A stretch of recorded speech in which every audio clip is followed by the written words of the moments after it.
एक तो पहला टॉपिक मैं मेंशन करना चाहूंगा, मतलब 3 टॉपिक्स तो बायो में बिल्कुल आप लोग अपने स्तर से भी पढ़िएगा। इसमें फर्स्ट टॉपिक मेंशन करेंगे सब लोग, इट्स ऑल अबाउट न्यूट्रिएंट्स, और वो है डियर आपका पोषक पदार्थ, न्यूट्रिएंट्स। अब वन मोर थिंग्स कि आज के समय हेल्थ जो इश्यूज हैं वो बड़ा मेन फैक्टर है, आप लोग भी देख रहे हो, और एग्जामिनर को भी पता है कि बच्चा हेल्थ को अपडेट किया है कि नहीं। इसलिए हेल्थ वाले भी क्वेश्चन नो डाउट आपके एग्जाम में देखने को मिलते रहते हैं और आएंगे भी, और ये उसके लिए इंपॉर्टेंट टॉपिक है। ये न्यूट्रिएंट्स बहुत क्लासिक टॉपिक है, क्योंकि आज के दौर में जो डेवलप कंट्री है वहां पे डेथ रेट इन्फेक्शन से नहीं है, संक्रमण से नहीं है, लेकिन जो डेवलपिंग कंट्री है वहां पे डेथ रेट क्या है, इन्फेक्शन से है, संक्रमण से है। और डेथ रेट इन्फेक्शन से होने का एक ही मतलब है कि हम लोग फोकस नहीं करते हैं डाइट पे कि हम खाते क्या है, हमें सिर्फ खाने से मतलब है, पेट पूजा सेंस बोल सकते हैं। इसलिए जितने सारे डेवलपिंग कंट्रीज के लोग हैं उन लोगों को हिडन हंगर का नाम दिया गया है कि ये हिडन हंगर, इनको सिर्फ खाने से मतलब है, डाइट में क्या है नहीं है हमें डजंट मैटर, हमें कोई मतलब ही नहीं रहता है कि नहीं। चाहे फूड अच्छा बना हो तो कुछ भी ना हो तो भी हम लोग खा लेंगे, एज लाइक पेट पूजा के सेंस में। तो बिल्कुल इसके लिए इंपॉर्टेंट है। और हमारे यहाँ डेथ रेट सबसे ज्यादा इन्फेक्शन से इसलिए देखा जा रहा है कि हमारे यहाँ फूड अडल्ट्रेशन किया जा रहा है, मिलावट ज्यादा जा रही है, फूड फोर्टिफिकेशन पे कोई काम नहीं कर रहा है कि भोजन में चलो भाई एक्स्ट्रा न्यूट्रिएंट्स क्या करें हम ऐड कर दें, समझ रहे हैं ना। वन मोर थिंग्स कि न्यूट्रिएंट्स के पॉइंट ऑफ व्यू से देखा जाए तो आपसे vitamins, proteins, carbs, minerals, fat वगैरह यहां से क्वेश्चन जो है देखने को मिल जाते हैं। और इसके लिए आपको पढ़ना है क्लास 6 का एक टॉपिक, आज ही गूगल से डाउनलोड करिएगा। और सेकेंड टॉपिक है वो मैं यहां पे मेंशन करना चाहूंगा, food and it's component, food and it's component, भोजन और उसके अवयव, भोजन और उसके अवयव। तो ये जो टॉपिक है ये क्लास 6 का सेकेंड टॉपिक है, नेमिंग भी कर लीजिएगा और आपको गूगल से डाउनलोड कर लेना है। अच्छा होगा कि आप इसका फोटोकॉपी करा करके अपने पास रख लें और कम से कम 2 से 3 बार तो पढ़िएगा। मैं ये भी बोलूंगा कि आप 4 बार पढ़ के आइए, अगले दिन क्लास में मैं क्वेश्चन पूछूंगा यहां से, और मैं बोलूंगा भी कि हाँ भाई आपके साइड से गलत आंसर आएंगे, रीजन बिहाइंड, क्योंकि जो भाव है, जो लैंग्वेज है, वहां तक आप पहुंच ही नहीं पा रहे हो जो लैंग्वेज एग्जामिनर उठाना चाहेगा। तो भाषा को समझना है तो कम से कम 2 से 3 बार पढ़िएगा। हालांकि ये टॉपिक तो मैं आपको अपने स्तर से भी कराऊंगा, न्यूट्रिएंट्स वाला। अभी जैसा कि आप सभी को पता है भारत में भी ये पता चला कि भाई हमारे यहाँ एनीमिया की कमी है, खून की कमी है हमारे यहाँ के लोगों में। अब हम लोग जो मांस वगैरह खाते हैं, जो लोग नॉनवेज कहीं ना कहीं हैं, तो वो लोग 50-55% नॉर्मली आयरन ले लेते हैं मीट वगैरह सेक्शन से, लेकिन जो सब्जियां खाते हैं, ग्रीन वेजिटेबल्स वगैरह, लीफी वेजिटेबल्स वगैरह, उससे उनको सिर्फ 4 से 5 से 6% ही क्या होता है, आयरन गेन हो पाता है। लेकिन ऐसे बहुत सारे लोग हैं जिनके पास पैसे नहीं है भाई सब्जी खरीदने का भी, so how can they fulfil the requirement of iron. तो फिर वो कैसे आयरन की रिक्वायरमेंट को पूरा करेंगे कहीं ना कहीं देखा जाए तो। इसलिए ऐसे लोगों में कहीं ना कहीं एनीमिया, खून की कमी भी देखने को मिला। तो भारत सरकार ने एक चावल तैयार किया है जिसका नाम ही रखा गया है फोर्टिफाइड राइस, फोर्टिफाइड राइस। और उस चावल में 3 न्यूट्रिएंट्स बिल्कुल मेजर अमाउंट में है देखा जाए तो, एक B9 है, एक B12 है और तीसरा है आयरन। बाकी उसमें और भी कई तरह के न्यूट्रिएंट्स डाले गए हैं, मतलब अदर विटामिन भी डाले गए हैं, लेकिन B9, B12 और आयरन, क्योंकि खून की कमी को यही 3 दिखा रहे हैं, इसका बल्क अमाउंट जो है ऐड किया गया है। और भारत सरकार ने उसको जूट के बैग में पैक किया है, प्लस F का साइन भी दिया है। और वन मोर थिंग्स कि जितनी सारी हमारी योजनाएं हैं, चाहे वो मिड डे मील योजना हो या आंगनवाड़ी योजना हो, ऐसी योजनाओं में वो चावल जो है डिस्ट्रीब्यूट किया जा रहा है। उस योजनाओं के द्वारा ही लोगों तक वो चावल क्या होगा भाई, पहुंचेगा। और वैसे भी राइस हमारा स्टेपल फूड है भाई, पूरी पॉपुलेशन 65% पॉपुलेशन चावल खाती है। तो भारत सरकार इसके द्वारा जो है खून की कमी पूरा करना चाहता है। अब ये जो फोर्टिफाइड राइस है जिसमें एक्स्ट्रा पोषक पदार्थ मिलाए गए हैं, ये 3 टेक्निक से बनाया गया है। समझ रहे हैं ना? एक आपका कोटिंग है, दूसरा आपका डस्टिंग है, और तीसरा आपका जो है एक्सट्रूजन है। नाम क्या है इसका? एक्सट्रूजन। तो ये जो एक्सट्रूजन, कोटिंग और डस्टिंग 3 प्रक्रिया है, ये चावल तैयार किया गया है। लेकिन भारत में जो सबसे फेम टेक्निक है जिसे ये चावल बनाया जा रहा है, उसका नाम है एक्सट्रूजन। क्या नाम है? एक्सट्रूजन टेक्निक से चावल फोर्टिफाइड किया जा रहा है। अब एक स्मार्ट बच्चा कहीं ना कहीं इन सब चीजों पे जरूर काम करेगा, क्योंकि साइंस एक डायनेमिक सब्जेक्ट है, नए नए रिसर्च होते रहते हैं, नए नए अपडेट आते रहते हैं, और आपको कहीं ना कहीं अपडेट करने की नीड है ही है। समझ रहे हैं ना? तो आप पेपर के माध्यम से कनेक्ट रहिए, वहां से आपको बहुत तरह की इंफॉर्मेशन मिल जाएगा, या योजना वगैरह कुरुक्षेत्र वगैरह है उसको भी रीड करते चलिए। मंथली मैगजीन आती है, 20 रुपए की आती है वो। और कुरुक्षेत्र योजना भी यदि आप कहीं ना कहीं सही से पढ़ते हैं और अपने स्तर से नोट्स बनाते हैं, तो प्रीलिम्स में भी आपके लिए इंपॉर्टेंट होगा, और कहीं ना कहीं मेंस में आपकी राइटिंग स्किल क्या होगी, उससे बूम होगी। तो मैगजीन जरूर फॉलो करिए आप लोग। और देखा भी होगा जिस तरीके से करंट के भी क्वेश्चन उठाया है, तो जो बच्चा पेपर से डेली कनेक्टेड रहता था, मैं बार बार इस क्लास में भी बोला हूं कि भाई पेपर डेली कनेक्ट करिए, और वही बच्चा सही से हैंडल किया होगा जो डेली पेपर के साथ अपने आप को कनेक्ट किया है और फील्ड बना बना के कलेक्शन जो है किया हुआ है। समझ रहे हैं ना? कहीं ना कहीं क्योंकि 70 बीपीएससी को लेकर के जो कंडीशन देखने को मिला था बोर्ड का, थोड़ा सा उससे सुधार आया, और question no doubt balance form में दिया है। समझ रहे हैं ना? तो घबराना भी नहीं है, नहीं हुआ है, कम हुआ है, डजंट मैटर। हमें बार बार क्या करना है भाई? तैयारी करना है, अपना फ्लो बनाना है। वन मोर थिंग्स की जो टॉपिक पढ़िए उस पर ज्यादा क्वेश्चन लगाइए, इससे आपके अंदर क्लैरिटी आएगी, आप अपने आप को एक्सप्लोर करोगे, आपको भाषा समझ में आएगा, क्योंकि हर एक बोर्ड की अपनी लैंग्वेज है, अपनी भाषा है। आप टीचिंग फील्ड में जाते हो, क्वेश्चन देने का मोड अलग हो जाता है। आप डिफेंस की तैयारी करते हो, क्वेश्चन देने का तरीका अलग हो जाता है। आप पुलिस की एग्जाम की तैयारी करते हो, क्वेश्चन देने का मोड अलग हो जाता है। लेकिन जो लैंग्वेज हमारी यूपीएससी और अदर स्टेट बोर्ड यूज करती है, वैसी कोई लैंग्वेज जो है यूज नहीं करता है। समझ रहे हैं ना? एक अपर लेवल का लैंग्वेज होता है, लेकिन साफ मेंशन है जनरल साइंस, सामान्य विज्ञान, ये साफ मेंशन किया गया है। और इन दैट केस वहां से क्वेश्चन आपको देखने को मिल ही रही है। समझ रहे हैं ना? तो लैंग्वेज को पकड़ना है तो हमें पीवाईक्यू पे काम करने की नीड है। प्रीवियस ईयर क्वेश्चन लगाइए, मैं तो कहता हूं कि अदर बोर्ड के भी क्वेश्चन लगाइए, ताकि आपको वहां का लैंग्वेज क्या होगा भाई पता चले। एक ही क्वेश्चन को अदर बोर्ड वाले कैसे रोटेट करके फ्रेम कर रहे हैं, दे रहे हैं कहीं ना कहीं। और जितनी सारी नई अपडेट है उसको अपडेट करते चलिए और नोट्स बनाते चलिए साथ में। समझ रहे हैं? तो पहला टॉपिक बहुत इंपॉर्टेंट है। मैंने कहा ना, अब ये टेक्निक क्या है, एक स्मार्ट बच्चा जरूर जानना चाहेगा भाई किस ये एक्सट्रूजन में होता क्या है। तो पहले हम चावल को आटे का रूप देते हैं, और उसको आटा बना करके, और फिर क्या करेंगे, जो B9 है, B12 है और आयरन है, वो इसमें मिक्स करेंगे, मिलाएंगे। और मिलाने के बाद जो है एक मशीन है जिसमें हम डालेंगे, तो वो हीट करके और वो चावल का क्या करेगा, वो शेप देगा। तो पहले आटा को पूरा चावल आटा बना देना है, चावल को इनमें, और उसमें सारा B9 B12 आयरन क्या करना है, ऐड कर देना है। और ऐड करने के बाद जितने सारे सेगमेंट हमने बनाया है वो मशीन में डालेंगे, और वो मशीन हीट करके चावल का क्या करेगा, शेप देगा।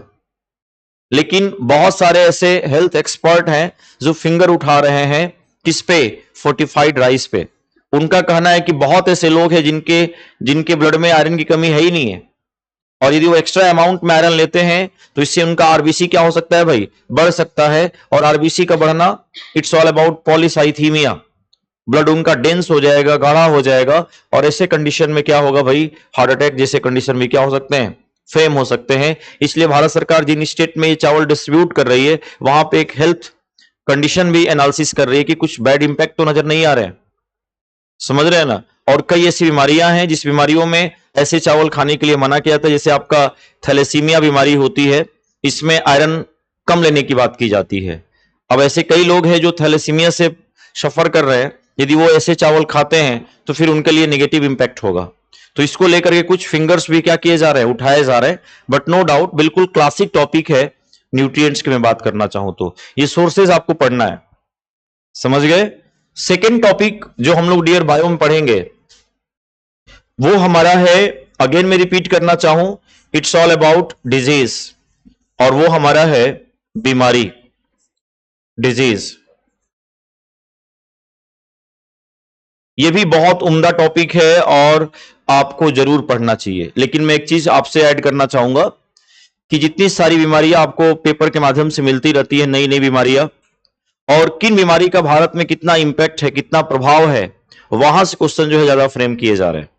आप लोग देखे होंगे आपके लाल किले के प्राचीर से प्राइम मिनिस्टर भी एक बीमारी का जिक्र कर रहे थे। क्या पता आप स्पीच सुने थे कि नहीं उनके? वो एक बीमारी का जिक्र कर रहे थे। और देखो 15 अगस्त का सेगमेंट था, उन्होंने सेमी कंडक्टर पे भी चर्चा किया हुआ था, उसके निर्माण को लेकर के मेंशन किए थे, चिप वगैरह जो इलेक्ट्रॉनिक डिवाइस वगैरह से रिलेटेड। और उसके 3 से 4 दिन बाद मैंने बोला भी था यूपीएससी मेंस में 250 वर्ड्स में वो क्वेश्चन फ्रेम कर दिया था सेमी कंडक्टर के विनिर्माण के सेगमेंट के अकॉर्डिंग, जब भी यूपीएससी मेंस का जो पेपर हुआ था। तो कहीं ना कहीं अप्रोच को जनरेट करना है। इसलिए मैं बार बार बोलता हूं कि study with see quality not quantity. पढ़ाई में क्वांटिटी मत देखिए, क्वालिटी देखिए कि हम पढ़ क्या रहे हैं, कितना पढ़ते हैं डजंट मैटर, पढ़ना क्या है वो हमारे लिए क्या है जरूरी है, उसको आप लोग फेवर करिए। समझ रहे हैं ना? अब जैसे पॉलीमर है, केमिस्ट्री में आता ही आता है क्वेश्चन। मैंने क्लासरूम में भी कई बार जिक्र किया है, केमिस्ट्री में भी, कि भाई पॉलीमर का फोटोकॉपी कराइए और फोटोकॉपी कराने के बाद उसको सारा याद करिए। पूछा है नहीं पीएचबीवी वाला? आप देखो प्रीवियस ईयर बच्चों के नोट्स देखना, मैं लिखवाया हूं, पीएचबीवी का फुल नेम मेंशन किया है उसमें, मैंने मोनोमर का नाम लिखवाया। समझ रहे हैं? तो कहीं ना कहीं हर चीज का एनालिसिस करते हुए पढ़िए। और बीमारी के लिए मैं आपसे कहना चाहूं कि इस टॉपिक को पढ़ना होगा तो आपको ये टॉपिक जरूर पढ़ना है, why do we fall ill, हम बीमार क्यों पड़ते हैं, why do we fall ill. ये क्लास 9th का टॉपिक है, why do we fall ill. और देखो अभी एयरबर्न डिजीज वाला भी सेगमेंट जो ऐसे ऐसे क्वेश्चन बन जाते हैं। तो हम बीमार क्यों पड़ते हैं, हिंदी में नोट कर लीजिएगा, why do we fall ill. Sources भी लिख लीजिएगा, क्लास 9th, गूगल से मिल जाएगा, डाउनलोड करके अपने पास रख लेना है। मोबाइल से ना पढ़े ज्यादा बेटर है, उसका फोटो कॉपी करा के पढ़ ले तो ज्यादा बेटर है। एक बार पहले रीड करिएगा, दूसरी बार आपके पास बहुत अच्छा टाइम है और सटीक तैयारी करेंगे ना तो ध्यान देना आप अच्छा स्कोर कर ले जाओगे। मैं अगेन रिपीट कर रहा हूं, एक बार रीड करिएगा, सेकेंड टाइम रीड करते वक्त जो है मार्किंग करना शुरू करिएगा कि ये पॉइंट है, हमें इसको ले लेना चाहिए, और तुरंत उसको अपने असर से भी नोट डाउन करना है। हालांकि मैं तो कराऊंगा ही कराऊंगा। नाम से पता चल रहा है, देखो यहां पे डिस प्लस इज, मतलब जिसमें हम इजी ना फील करें वही क्या है, डिजीज है। और बीमारी होती है तो कहां इजी फील करते हैं भाई, सर्दी जुकाम बुखार भी होता है तो लगता है कि एकदम पहाड़ टूट गया है, मन ही नहीं करता, इंटरेस्टलेस हो जाते हैं, अपैथी नेचर के हो जाते हैं। तो जिसमें हम इजी फील ना करें, ईज फील ना करें, हमें कोई चीज आसान फील ना हो, वही क्या है, डिजीज है। डिस जोड़ इज, समझ रहे हैं ना? और पिछले 6-7 साल से देखा जाए तो पूरा वर्ल्ड बीमार पड़ा है और आज भी सफर कर रहे हैं, नो डाउट। कोविड के बाद आप देख ही रहे हो बहुत तरह की बीमारियां और भी आगमन हो ही रहा है। तो कहीं ना कहीं इनको अपडेट करना है आपको। और पिछले 1 साल की इतनी सारी बीमारियां, मैं अगेन रिपीट कर रहा हूं, जिसका प्रभाव भारत में देखने को मिला है, उस पर आपको चर्चा करना है। चाहे आप ले लो सर्वाइकल कैंसर, सर्वाइकल कैंसर, या आप ले लो रसिया का जो कैंसर वैक्सीन है, सदी का महाखोज माना जा रहा है। और कैंसर अब आम दिनों में नॉर्मल बीमारी होती जा रही है, पहले जैसे है कि नहीं। अब सर्वाइकल कैंसर होता किससे है, that's also framed as a question, क्योंकि महिलाओं में हो रहा है और महिलाओं के गर्भाशय में अनियंत्रित सेल डिवीजन हो रहा है, कोशिका का विभाजन हो रहा है। 70,000 महिलाएं हर साल प्रभावित हो रही है, किससे, सर्वाइकल कैंसर से। सर्वावैक वैक्सीन बनाया गया, कौन सा वैक्सीन, सर्वावैक, ये नॉर्मली सर्वाइकल कैंसर के लिए बनाया गया। लेकिन जो मेन रीजन है सर्वाइकल कैंसर का, वो एक वायरस है जिसका नाम है ह्यूमन पेपिलोमा वायरस। तो हमें अपडेट करना होगा ना कि हाँ भाई सर्वाइकल कैंसर वाला कौन है पैथोजन जो कर रहा है, it's all about human papilloma virus. लेकिन कुछ एक्सपर्ट ये मानते हैं कि सर्वाइकल कैंसर में जेनेटिक इंपैक्ट भी है, कुछ अनुवांशिक प्रभाव भी है, कि आपके पहले फैमिली में किसी को हुआ है तो फर्दर आगे चल के चल रही चीजें। और जो शहरी क्षेत्र है वहां की लड़कियों में ज्यादा देखने को मिल रहा है, क्योंकि वो लोग ज्यादा स्मोकिंग कर रही हैं। रिमोट एरियाज में, गांव के क्षेत्रों में आपको ऐसा देखने को नहीं मिलेगा, लेकिन शहर क्षेत्र की बहुत सारी ऐसी लड़कियां हैं जो स्मोक कर रही हैं। और स्मोकिंग करने का सेंस ये है कि उनका इम्यून सिस्टम क्या हो रहा है भाई, वीक हो रहा है। जिसकी वजह से उनके अंदर सर्वाइकल कैंसर का चांस क्या हो रहा है, बढ़ रहा है। एक ये भी रीजन है। अब क्या क्या रीजन है सर्वाइकल कैंसर के, वही क्वेश्चन क्या करेगा वो, चाहे तो क्रिएट कर सकता है। एक तो ह्यूमन पेपिलोमा वायरस, अनुवांशिक का भी प्रभाव है, जेनेटिक का भी प्रभाव है इसमें, और दूसरा इम्यून सिस्टम, स्मोकिंग वाला जो बात मैंने अभी जिक्र किया, तो आपको कहीं ना कहीं पढ़ना है। निपाह को लेकर के देखो, यूपीएससी में भी क्वेश्चन पूछा गया निपाह को लेकर के। हमने निपाह को ट्रीटमेंट करने के लिए ऑस्ट्रेलिया से 20 डोज मंगाया था monoclonal antibody. Monoclonal antibody, clone का मतलब हमने क्लोनिंग किया है वो एंटीबॉडी।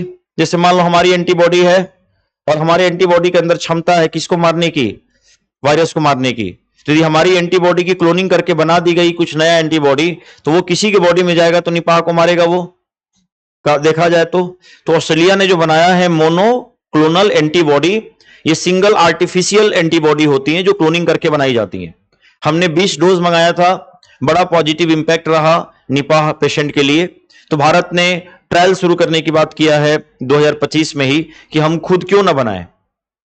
तो पेपर में आया था कि इंडिया से स्टार्टेड विनो मोनोक्लोनल एंटीबॉडी ट्रायल इन 2025, और सीधे क्वेश्चन पूछा था यूपीएससी में, क्वेश्चन उठा के देख लो निपाह से रिलेटेड। जो चमगादड़ के काटे गए फलों को खाने से क्या होता है भाई, फैलता है। और मलेशिया के गांव है कैंपुंग सुंगाई निपाह विलेज, और उसी गांव से इस बीमारी का नाम पड़ गया, क्योंकि वहां पे खजूर के पेड़ लगे थे और उस खजूर को चमगादड़ ने खाया, और चमगादड़ के सलाइवा में ही क्या है वो वायरस है, फिर वो खजूर के अंदर चला गया, और जिन लोगों ने वो डेट्स को खाया, खजूर को खाया, उनको निपाह प्रॉब्लम जनरेट हुआ, और कहीं ना कहीं वो उससे सफर करने लगे। तो उस गांव के नाम से बीमारी का क्या कर गया भाई, नाम पड़ गया। तो यहां से भी क्वेश्चन देखने को मिलेगा। समझ रहे जो कहना चाह रहे हैं ना। यूपीपीसीएस में malaria vaccine R21 matrix M जो बनाया था, उसकी संस्था का नाम पूछा था कि भाई ये डेवलप किसने किया है, यूपीपीसीएस में पूछा गया था। तो नई नई बीमारियां आ रही है, उनके लिए वैक्सीनेशन की भी चर्चा चल रही है, तो वो भी एज ए क्वेश्चन का एंगल क्या करेगा भाई, फ्रेम करेगा। और कोविड से भी क्वेश्चन देखने को मिल सकता है, ऐसा थोड़े नहीं है, कोविड से भी क्वेश्चन जो है आपको देखने को मिल सकता है। अब हमने देखा होगा, आपने बीमारियों में हमने बहुत तरह के टेस्ट भी जनरेट किए, और बीमारियां आई तो कहीं ना कहीं महामारी आती है तो हमें सीख भी देके जाती है। हमारी हेल्थ कंडीशन उस वक्त जब कोविड आई थी 2019 में, एक पीपी किट तक नहीं था कि हम पहन करके और विनो पेशेंट का इलाज करें। आज के दौर में देखो कितने सारे नए नए रोबोट्स आ गए, उस रोबोट्स के माध्यम से विनो पेशेंट की देखभाल की जा रही है। चाहे वो मित्र रोबोट हो, चाहे वो पृथ्वी रोबोट हो, चाहे वो अस्त्र रोबोट हो, ये रोबोट स्वतः जाएगा कमरे की, सैनिटाइज करेगा, मरीज के तापमान लेगा, मरीज को चाय वगैरह, बिस्किट वगैरह हर चीज प्रोवाइड करेगा, मेडिसिन वगैरह देगा। जो काम नर्स नहीं करेगी वो काम कौन करेगा, रोबोट। इससे बीमारी का आवागमन क्या होगा भाई, कम होगा ना, कहीं ना कहीं देखा जाए तो। इंपैक्ट आपके फैमिली मेंबर से वो वीडियो कॉल करके बात भी करा रहा है। तो बीमारियां आती है तो नए नए तकनीक भी देकर जाती है। यही क्वेश्चन यूपीएससी में पूछा था कोविड के समय, समझ रहे हैं ना भाई। जब बीमारियां आती है तो कहीं ना कहीं नए नए टेक्निक, नए नए चीजें क्या होती है, जनरेट होती है। आपने देखा आरटीपीसीआर टेस्ट भी हमने मेंशन, आरटीपीसीआर टेस्ट का नाम तो सुना होगा आपने, कोविड के समय बहुत लोग करा रहे थे। हालांकि बहुत सारे लोगों को चकमा भी दिया, नो डाउट, पॉजिटिव वाले को नेगेटिव बताया, नेगेटिव वाले को पॉजिटिव बताया, और बहुत लोग इसके वजह से कोमा में चले गए उस दौर में जब कोविड का एक माहौल चल रहा था। अब आरटीपीसीआर का फुल नेम क्या है, that's also framed as a question कि भाई आरटीपीसीआर का फुल नेम क्या है। तो एक स्मार्ट बच्चा कहीं ना कहीं कलेक्शन तो करेगा ना बीमारियों से रिलेटेड। और मैंने जिक्र किया ना, आपके प्राइम मिनिस्टर वो एक हैंड फुट माउथ डिजीज की बात कर रहे थे जो एनिमल्स में हो रहे हैं, उनके मुंह वगैरह, जीव वगैरह पक जा रहे हैं, जिसकी वजह से वो खाना नहीं खा पा रही है, और मिल्क प्रोडक्शन उनका क्या हो रहा है, कम हो रहा है। तो उसको लेकर के वो बोले कि भाई हम काम कर रहे हैं, इसको लेकर के जिक्र किया उन्होंने। अब जैसे आरटीपीसीआर का फुल नेम है, तो इसका पूरा नाम क्या है भाई, आर से रिवर्स, टी से हो गया ट्रांसक्रिप्शन, ट्रांसक्रिप्शन, और पीसीआर का सेंस बोलना चाहें तो polymerase chain reaction. It's all about full name of RTPCR. तो ये आरटीपीसीआर का क्या है भाई, फुल नेम है। Reverse transcription polymerase chain reaction. Guideline को समझिएगा, बड़ा भाव से बता रहे हैं आपको। ये गाइडलाइन फॉलो करेंगे तो आप बहुत अच्छा कर जाएंगे। मैं अगेन रिपीट कर रहा हूं, इसलिए मेरे एक एक बात पे फोकस करिएगा और कोशिश करिएगा कि जब भी मैं कोई टॉपिक फिनिश कराऊं तो 2 या 3 पेज आप छोड़ते चलिएगा। कुछ नया अपडेट होगा तो आप वहां पे क्या करेंगे भाई, जोड़ेंगे, अटैच करेंगे। एक पढ़ाई का क्वालिटी मेंटेन करेंगे, तभी कहीं ना कहीं कन्वर्ट कर पाएंगे आप क्वेश्चन को आंसर में। अब कई सारे बच्चे याद कर लेते हैं इस सेगमेंट को, लेकिन कभी जानने की कोशिश नहीं किए कि नाम क्यों पड़ गया आरटीपीसीआर, इसके पीछे क्या भाव है, इसके पीछे क्या सेंस है। रिवर्स जो ट्रांसक्रिप्शन पॉलीमरेज चेन रिएक्शन है, यह नाम क्यों रखा गया आरटीपीसीआर। कुछ तो इसमें कहा हुआ होगा, रीजन हुआ होगा जिसकी वजह से यह नाम नेमिंग किया गया आरटीपीसीआर। ऐसे ही थोड़ी नहीं कोई नाम रख देगा। आप बताइए, जो कोरोना वायरस था वो आरएनए वाला था या डीएनए वाला? आरएनए वायरस था। जो कोविड का वायरस था वो क्या था भाई आपका? आरएनए वायरस था। और एक चीज मैं आपको बताना चाहूं कि आरएनए के द्वारा हम कभी भी किसी वायरस के जेनेटिक मटेरियल का अनुमान नहीं लगा सकते हैं। भाई डीएनए आरएनए पढ़ेंगे भी हम लोग, ये आनुवांशिक पदार्थ हैं, और इसके द्वारा हम किसी जीव के जेनेटिक कैरेक्टर का पता नहीं लगा सकते। किसके द्वारा? आरएनए के द्वारा। यदि हमें उस वायरस के आनुवांशिक लक्षण का पता लगाना होगा तो वी नीड डीएनए। हमें क्या चाहिए भाई? डीएनए चाहिए। बिना डीएनए के हम उसके जेनेटिक कैरेक्टर का पता लगा ही नहीं सकते। और ये हमारा जो वायरस निकल गया वो कैसा निकल गया? आरएनए वाला। और जब तक हम उसके जेनेटिक मटेरियल का पता लगाएंगे नहीं, तब तक हम उस पर काम नहीं कर पाएंगे भाई। उसके लिए वैक्सीनेशन, उसके लिए दवाई, उसके लिए ट्रीटमेंट के प्रोसीजर तैयारी नहीं कर सकते हैं हम लोग। और ये निकल गया हमारा आरएनए वाला। तो साइंस में एक प्रक्रिया है, साइंस में हम लोग पढ़ेंगे, वो प्रक्रिया का नाम है, जब डियर हम डीएनए से आरएनए बनाते हैं ना, तो डीएनए से जब हम आरएनए बनाएंगे तो वो प्रक्रिया कहलाता है ट्रांसक्रिप्शन। हिंदी इंग्लिश में सेम टर्म बोलते हैं, ट्रांसक्रिप्शन। ये प्रोसेस है, इट्स अ प्रोसेस। और इसी प्रक्रिया के द्वारा हम डीएनए से क्या करेंगे? आरएनए बनाएंगे। बात समझिएगा, डीएनए से आरएनए बनाना क्या कहलाता है? ट्रांसक्रिप्शन। अब ये वायरस हमारा निकल गया आरएनए वाला, और हमें क्या चाहिए था? उसका डीएनए। तो जब हम डीएनए से आरएनए बनाते हैं तो ट्रांसक्रिप्शन कराएगा। तो जब हमें आरएनए से डीएनए बनाएंगे तो उसका उल्टा करेंगे ना, तो नाम क्या जुड़ जाएगा? Reverse transcription. अब देखो यहां पे भाव छुप गया ना। रिवर्स ट्रांसक्रिप्शन का मतलब है कि जो वायरस, कोरोना वायरस आरएनए था, उसको हमने किस में कन्वर्ट किया? डीएनए में। बात आया समझ में? तो नाम पड़ गया रिवर्स ट्रांसक्रिप्शन। तो फिर इसके साथ पीसीआर क्यों जुड़ा भाई? पीसीआर का सेंस क्या है? जो पॉलीमरेज चेन रिएक्शन देखने को मिला। आप समझिए कि भाई वायरस में तो सेल होता नहीं है, और नहीं हम इसको नॉर्मल आंख से देख सकते हैं, बहुत ही छोटा होता है। सोचिए जब वायरस इतना छोटा है तो उसके अंदर जो आरएनए होगा या डीएनए होगा वो कितना छोटा होगा, आप कल्पना करो। क्योंकि सेल के अंदर जो न्यूक्लियस, उसके अंदर ये क्या होते हैं भाई? मौजूद होते हैं। लेकिन वो तो विदाउट सेल होता है, वो तो हमारे सिस्टम के अकॉर्डिंग चलता है, उसका अपना कोई सिस्टम नहीं है। तो जब वायरस इतना छोटा है तो उसके अंदर जो डीएनए होगा वो कितना छोटा होगा? We are unable to recognise this, हम देख ही नहीं पाएंगे उस डीएनए को। तो पीसीआर एक तकनीक है, एक टेक्नोलॉजी है, जिसकी खोज जो अमेरिका में ही डेवलप किया गया था, जिसका नाम है पॉलीमरेज चेन रिएक्शन। ये क्या है भाई? टेक्नोलॉजी है। और इसके माध्यम से क्या करेंगे हम? डीएनए को मिलियन से बिलियंस बना सकते हैं। माने मिलियन से बिलियंस डीएनए कन्वर्ट करना हो तो हम पीसीआर तकनीक के माध्यम से क्या करेंगे भाई? कर सकते हैं। मतलब ढेर सारा डीएनए बना सकते हैं, डीएनए के साइज को एम्पलीफाई कर सकते हैं। अब बताओ, यदि आप 1 से 1000 डीएनए बना लेंगे, साइज को बढ़ा देंगे, तो कहीं ना कहीं आप उसके बारे में अध्ययन कर सकते हैं। और उसके माध्यम से, किसके माध्यम से कर सकते हैं ऐसा चीज? पीसीआर। तो पीसीआर एक ऐसी तकनीक है जिसके माध्यम से हम क्या करेंगे भाई? मिलियन से बिलियंस डीएनए बना सकते हैं। आप देखो ना, फोटोकॉपी, सेंस के अकॉर्डिंग समझ लो, फोटोकॉपी मतलब फोटोकॉपी ऑफ डीएनए। आप सिंपल समझ लो, डीएनए का क्या है? ये फोटोकॉपी है। तो चूंकि हमारा जो वायरस निकला वो बहुत छोटा निकला और हम उसके डीएनए का अध्ययन कर ना पाते, इसलिए हमें उसके डीएनए को ज्यादा संख्या में करना होता था और उसकी साइज को बढ़ानी होगी, तो हमें किस टेक्निक की नीड पड़ी? पीसीआर। ये फोटोकॉपी ही तो है डीएनए का, तो नाम क्या जुड़ गया भाई? आरटीपीसीआर। अब जो बच्चा आरटीपीसीआर नाम के भावों को समझ लेगा, उसको फुल नेम याद करने की नीड ही नहीं है कि भाई ट्रांसक्रिप्शन में डीएनए से आरएनए होता है और हमारा वायरस तो आरएनए निकला, हमें क्या चाहिए था? डीएनए। हमने रिवर्स किया उसका, तो आरएनए से डीएनए बनना क्या कहलाएगा? Reverse transcription. भाई वायरस हमारा छोटा है, उसमें जो मौजूद डीएनए वो भी क्या है? बहुत छोटा है, और हमें डीएनए की फोटोकॉपी करनी होगी, संख्या बढ़ानी होगी, साइज बढ़ाना होगा, तब तो अध्ययन करेंगे ना। सो दैट्स व्हाई नीड क्या पड़ गया? पीसीआर। नाम जुड़ गया आरटीपीसीआर। तो कोविड का ही तो सेगमेंट है। Am I clear? समझ में आ रहा है जो कहना चाह रहे हैं? जो बच्चे ऑनलाइन कनेक्टेड, एक बार वो भी मेंशन करना चाहेंगे।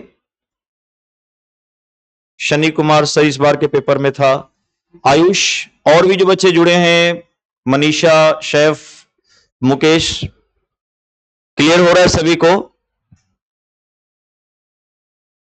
अब ध्यान देना, नेक्स्ट पॉइंट में आपसे मेंशन करना चाहूं, इसी कड़ी में देखा होगा भारत ने भी एक टेस्ट जनरेट किया था कोविड के सेंस में। भारत का पहला वो पेपर स्ट्रिप टेस्ट था, क्या पता आप लोग नाम भी सुने होंगे, और बिल्कुल प्रेगनेंसी टेस्ट की तरह वो था, बिल्कुल प्रेगनेंसी टेस्ट की तरह। बंगाल के ही दो वैज्ञानिकों ने उस टेस्ट को डेवलप किया था कोविड को लेकर के। लेकिन बात वही है कि हम लोग फॉरेन डिवाइस पे, इक्विपमेंट पे ही क्या करते हैं? ज्यादा भरोसा करते हैं। कोविड के समय तो बहुत लोग रशिया का वैक्सीन का वेट कर रहे थे कि वही आएगा वैक्सीन तो लगाएंगे, जबकि हमारा वैक्सीन अलग अलग वर्जन में काम कर रहा था, बट पता चला कि वैक्सीन लगाने वालों को हार्ट अटैक भी हो रहा है। ब्लड वो गाढ़ा वाला कंसेप्ट जो देखने को मिला। एनीवे, भारत ने जो टेस्ट तैयार किया था कोविड को लेकर के, उसका नाम था डियर फेलुदा। क्या नाम था? फेलुदा। ये फेलुदा टेस्ट भारत ने ही तो डेवलप किया था, भारत का पहला पेपर स्ट्रिप टेस्ट है ये फेलुदा टेस्ट। समझ में आ रहा है जो करना चाह रहे हैं? तो कहीं ना कहीं हम कैसे इसको इकट्ठा करेंगे? डेली पेपर के माध्यम से। नई बीमारियां आती है उसको लेकर के हम कहीं ना कहीं इसको अपडेट करेंगे। एक तो पैरामीटर रहेगा कि हमारा ये कंटेंट पढ़ना है, बाद में तो हमें अपडेट करना है ना भाई, बीमारी में अपडेट करना ही करना है आपको, अदरवाइज आप क्वेश्चन से दूर हो जाओगे। समझ रहे हैं? अब फेलुदा टेस्ट इसलिए नाम रख दिया गया क्योंकि ये बंगाल के दो वैज्ञानिकों ने डेवलप किया था, और बंगाल के ही एक बहुत बड़े फेमस डायरेक्टर हैं जिनका नाम है सत्यजीत रे। बहुत फेमस डायरेक्टर हैं वो सत्यजीत रे, और उन्हें बहुत सारी मूवीज बनाई है और बहुत सारी फिल्मों में वो एक जासूस का रोल प्ले किए हैं, मतलब करवाए हैं किसी को। उस जासूस को क्या कहते हैं? फेलुदा। जो उस मूवीज में स्पाई का रोल करता है उसको क्या बोलते हैं? वो फेलुदा। दिखाते हैं कि जब सारा सिस्टम फेल हो जाता है तो एक स्पाई होता है, एक जासूस होता है जो सिस्टम को पकड़ लेता है। एज लाइक उसी स्पाई के कैरेक्टर से इस टेस्ट का नाम फेलुदा रख दिया गया कि ये भी कोरोना वायरस को स्पाई की तरह, जासूस की तरह क्या करेगा भाई? पकड़ेगा। इसलिए नाम क्या रख दिया गया? फेलुदा टेस्ट। ये क्रिस्पर कैस9 तकनीक पे काम कर रहा है। क्रिस्पर कैस9 डीएनए को कट करने वाला कैची है वो क्रिस्पर कैस9, जिसकी खोज जेनिफर डोडना और इमैनुअल चार्पेंटियर ने की थी। उस तकनीक पे काम कर रहा है ये। नोज का स्वैब डालिए, बैंडिंग बनी हुई है जैसे प्रेगनेंसी टेस्ट में होता है, कलर बताएगा कि आप पॉजिटिव हो कि नेगेटिव हो। तो मेरा एक ही कहने का मतलब था आपको कि पढ़ाने का भी मेरा मेन मोटो नहीं था, सिर्फ मैं एनालिसिस कर रहा हूं कि आप नए नए चीजों को अपडेट करिए और रहस्य को समझिए। हर एक चीज में भाव है, और जो भावों को समझेगा ना वही क्वेश्चन के पॉलिसी को जज कर पाएगा। रीजन होता है कि हम लोग भाव को कैच नहीं कर पाते, और हर एक चीज में भाव है। देखो, हिंदी के शब्द का कोई इंग्लिश मीनिंग भी नहीं है, भले मैं हिंदी बोल के उसका इंग्लिश लिख रहा हूं, लेकिन मैं आपसे बोल भी रहा हूं कि हिंदी के शब्द का कोई इंग्लिश मीनिंग नहीं होता है। वो अलग बात है कि हम लोग जब तक इंग्लिश पढ़ते हैं उसका हिंदी नहीं आता है तो हमें पता नहीं लगता है कि पढ़े क्या है। अब मैं बोलूं हाँ भाई तेज दौड़ना, क्या बोलेंगे आप? तेज। फास्ट बोलेंगे? बोलेंगे ना भाई। मैं बोलूं आपके चेहरे पर बहुत तेज है, फास्ट बोलेंगे? माई फेस इज फास्ट, क्योंकि तेज तो मैंने बोला अभी आपको। मैं बोलूं ये चक्कू इसमें धार बहुत तेज है, बोलेंगे नाइफ इज फास्ट। मैं बोलूं आकाश में धूप बहुत तेज है, बोलेंगे सन इज फास्ट। क्योंकि तेज को तो हमने फास्ट बोला, तो चेहरे का भाव अलग है तो तेज का सेंस क्या हो गया, चेंज हो गया। वहां पे फास्ट की जगह ग्लो बोल सकते हैं। चक्कू में धार तेज, बहुत तेज है तो बोलेंगे शॉर्ट। यहां भाव कुछ अलग है तो यहां पे सेंस अलग हो गया इसका भी। आकाश का भाव अलग है तो भाव अलग हो गया। तो भाव के मीनिंग होते हैं, जैसा भाव होता है वैसे ही क्या होते हैं, मीनिंग होते हैं। इसलिए मैंने कहा कि अब इसमें भी भाव ही छुपा था ना, जो भाव को समझ लेगा उसको फुल नेम याद करने की नीड ही क्या है। Am I clear? तो हमेशा सेंस पे काम करिए और लैंग्वेज को पकड़िए, भाषा को समझिए जो भाषा देना चाहता है। समझ रहे हैं ना? सिलेबस बहुत सीमित है, ये नहीं है कि कुछ एक्स्ट्रा भी नहीं उठाया है, वो सारी एनसीईआरटी की ही बहुत सारे क्वेश्चन उठा उठा के आपको पूछा है, साइंस से भी रिलेटेड, बाहर कुछ नहीं है। लेकिन बात वही है कि आपका पढ़ने का जो एंगल है, तरीका है, वो किस एंगल से चेंज हो रहा है, उस पर कहीं ना कहीं अपने आप को बदलना है, लाना है। और जो टॉपिक पढ़िए खूब क्वेश्चन लगाइए, खूब क्वेश्चन लगाइए। न्यूट्रिएंट्स पढ़िए तो कम से कम कोशिश करिए कि 500 लेवल का क्वेश्चन लगा दे, अदर स्टेट लेवल के, यूपीएससी लेवल में जो पूछा गया है, भाषा तुरंत समझ में आ जाएगी आपको। और फिर देखो फ्लो कितना अच्छा जा रहा है आपका। घटना चक्र भी सही है, घटना चक्र भी कुछ लगा लो तो ज्यादा बेटर रहता है। बीपीएससी में तो कई बार रिपीट भी कर दिया है घटना चक्र वाले भी क्वेश्चन। एज अ वो लगाइए जो टॉपिक वाइज क्वेश्चन दे रखा है। जैसे मान लो उस घटना चक्र में भी दिया हुआ है टॉपिक वाइज। ब्लड है तो ब्लड में बहुत सारे क्वेश्चन प्रीवियस ईयर में पूछा गया है। न्यूट्रिएंट्स में तो बहुत सारे क्वेश्चन पूछा गया है, 250 150। कम से कम कोशिश करिए एग्जाम से पहले 2-3 बार उसको लगा लीजिए। समझ गए? यहां से आप लोग अस्थाई के दी ऐप डाउनलोड किए होंगे, तो ऐप पे भी जाइएगा कोर्सेज में, तो वहां पे अस्थाई में एक एनसीईआरटी का नोट्स वहां पे मिलेगा आपको। उस एनसीईआरटी को नोट्स को भी आप कोशिश करिए कि उसको 10 बार क्वेश्चन लगा ले एग्जाम से पहले, एक बेस बन जाएगा। क्लास 6 से 10th लेवल के जितने सारे एनसीईआरटी के एमसीक्यूज है ना, रीजन वाले क्वेश्चन दे रखा है, वाई व्हाट व्हेन करके, वो सारा कलेक्शन है। जो एक्टिविटी देखे होंगे केमिस्ट्री वगैरह में, एक्टिविटी से भी क्वेश्चन जो है कहीं ना कहीं फ्रेम कर देता है। तो क्लास स्पेशली 9th और 10th, समझ रहे हैं ना, उस पर थोड़ा सा काम कर लो। वो ऐप पे भी अवेलेबल है और आपके ग्रुप में भी दोबारा मैं डलवा दूंगा। तो कोशिश करिए कि मोबाइल से ना करके फोटोकॉपी करवा लीजिएगा। और लगभग 217 पेज का है वो, क्लास 6 से लेकर के 10th की बायो केमिस्ट्री फिजिक्स, बुक के अंदर और बाहर के जो क्वेश्चन है एमसीक्यू वाले। बुक के अंदर देखा होगा आपने, जब कोई कंसेप्ट पढ़ते हो तो नीचे क्वेश्चन नहीं दिया रहता है ग्रीन कलर में, रेड कलर में, उस क्वेश्चन का ही जो भाव है वो वहां पे मेंशन नहीं किया है। रीजन वाले, बुझो पहेली वाले जो क्वेश्चन होते हैं, और वो अक्सर अक्सर पेपरों में क्या किया जा रहा है भाई, पूछा जा रहा है, उसी का कलेक्शन है। और जब आप चैप्टर के बाहर आओगे तो देखिएगा स्टार्टिंग फेज में आपको 1-1 मार्क वाले कुछ क्वेश्चन मिलेंगे। 4-5 मार्क्स वाले है ही नहीं है उसमें, सिर्फ 1 मार्क वाले, उसमें भी रीजन दिया है। मतलब जहां कब क्यों कैसे करके क्वेश्चन पूछा है, समझिए कि भाव है इसमें, और उसी का कलेक्शन दिया है। बात आया समझ में? आपका फोकस एरिया 9th और 10th पे उस पे ज्यादा होना चाहिए कंपेरिजन टू 6 और 8th। लेकिन मैंने 6 से ही 10th लेवल तक का पूरा दिया हुआ है। कोशिश करिए कि एग्जाम से पहले कम से कम 2 से 4 बार लगाइएगा इसको, तो आपको एनसीईआरटी पढ़ने की नीड ही नहीं होगी। समझ गए जो कहना चाह रहे हैं ना? और फिर घटना चक्र लगाइए और नोट्स को बार बार पढ़ते रहिए। जो मैं यहाँ पे जो आपको नोट्स बनाऊंगा, आप पढ़ने के बाद कहीं का भी क्वेश्चन लगाइएगा ना, ऐसा कोई क्वेश्चन नहीं होगा जो आपसे ना होगा। पढ़ा दूंगा, उसके बाद से कहीं का भी क्वेश्चन लगाइएगा, क्वेश्चन निकाल ले जाओगे। समझ रहे हैं ना? वो फ्लो आपके अंदर आ जाएगा। तो कहीं ना कहीं अब देखो, अभी सिकल सेल अनीमिया को लेकर के चर्चा था। भारत का टारगेट है 2047 तक सिकल सेल अनीमिया को दूर करना। हमारी आरबीसी की शेप सिकल जैसी हो रही है, उसको लेकर के।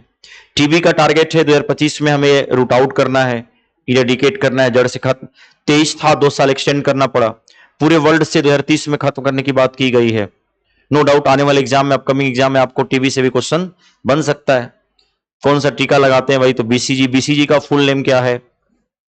टीबी को लेकर के जो नए नए थीम तैयार किया गया है, टीबी में कौन सा टेस्ट कराते हैं, बहुत तरह के प्रोसीजर, भारत द्वारा क्या क्या प्रयास किया गया है टीबी को खत्म करने के लिए, डब्ल्यूएचओ का क्या अटेम्प्ट है टीबी को रूट आउट करने के सेंस में, सारा भाव को एक बैलेंस करके पढ़ लेना है। तो बहुत ही उम्दा और बेहतरीन टॉपिक है ये। एक और टॉपिक पढ़िएगा आप लोग, जो आपका दिया है ना वो हीमोग्लोबिन वगैरह जो दिया है इन्फेक्शन लेवल के, वो टॉपिक जरूर पढ़िएगा। क्लास 12th में मेंशन किया है वो। और वो टॉपिक है डियर आपका, ये भी आपको टॉपिक पढ़ना है, ध्यान देना। ह्यूमन, नोट कर लीजिएगा, ह्यूमन हेल्थ एंड डिजीज, मानव स्वास्थ्य और बीमारी, मानव स्वास्थ्य और बीमारी, ये क्लास 12th का है, क्लास 12th में है ये टॉपिक। इसको भी फोटोकॉपी करना है, पास रख लेना इसको, और खूब स्तरीय पढ़िए इसको।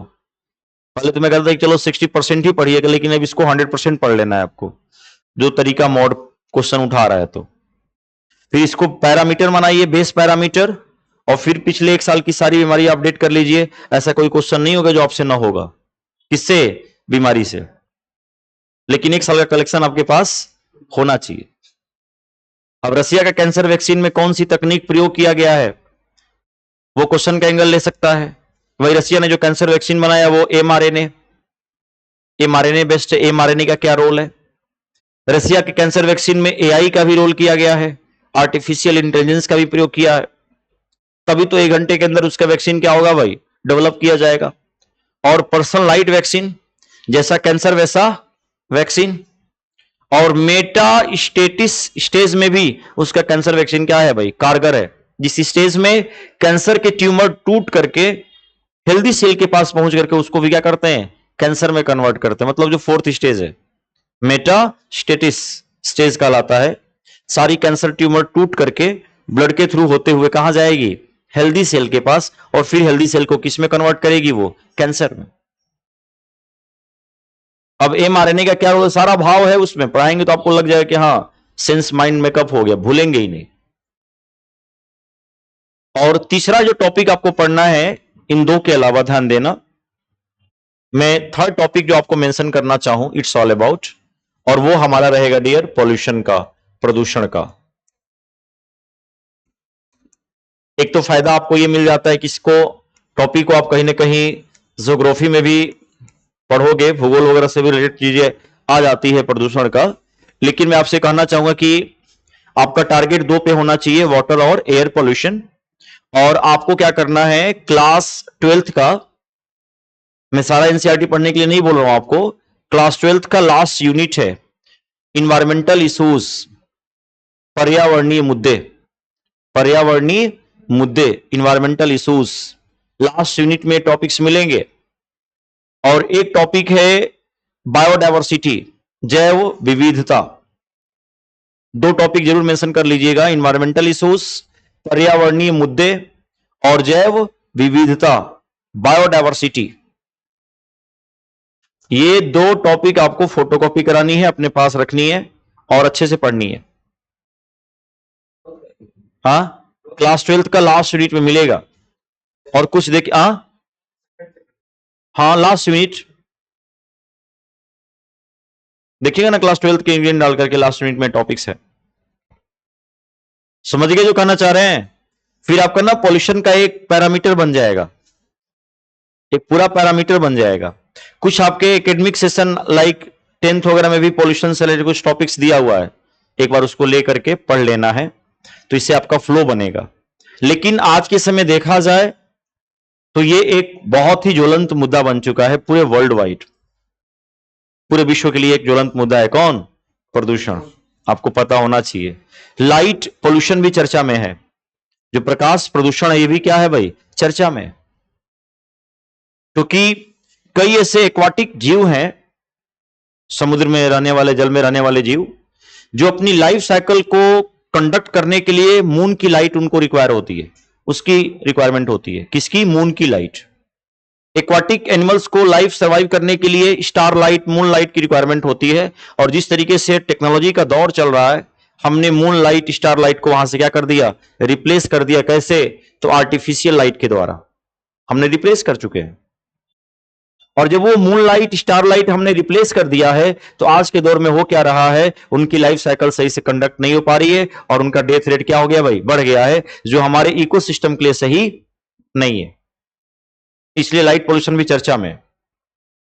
जैसे मादा कछुआ है, एज एग्जांपल के तौर पे, जब उसको अंडे हैचिंग करना होता है तो हमेशा वो डार्क एरिया को चूज करती है। कहां डार्क एरिया है, कहां पीच एरिया, और वो डार्क एरिया को चूज करती है और फिर वहां पे अंडे हैचिंग करती है। आज के दौर में हमने समुद्री किनारे इतने सारे आर्टिफिशियल लाइट लगा लिए हैं, बड़े बड़े बंदरगाह वगैरह सब चीजें बनाई जा रही है ना कहीं। उससे लाइट क्या हो रहा है, मून का स्टार का रिप्लेस हो रहा है और उनकी लाइफ साइकिल मतलब अंडे हैचिंग करने में दिक्कत आ रही है, जिससे उनकी पॉपुलेशन क्या हो रही है, कम हो रही है। तो चर्चा में है ये भी।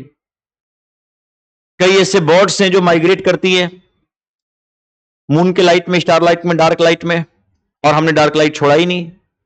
उनके माइग्रेशन में कमी आ रही है और कम कंडीशन में ही क्या हो जा रही है, वो डेथ हो जा रही है, उनका पॉपुलेशन कम हो रहा है। उनका होना हमारे लिए क्या है, जरूरी है।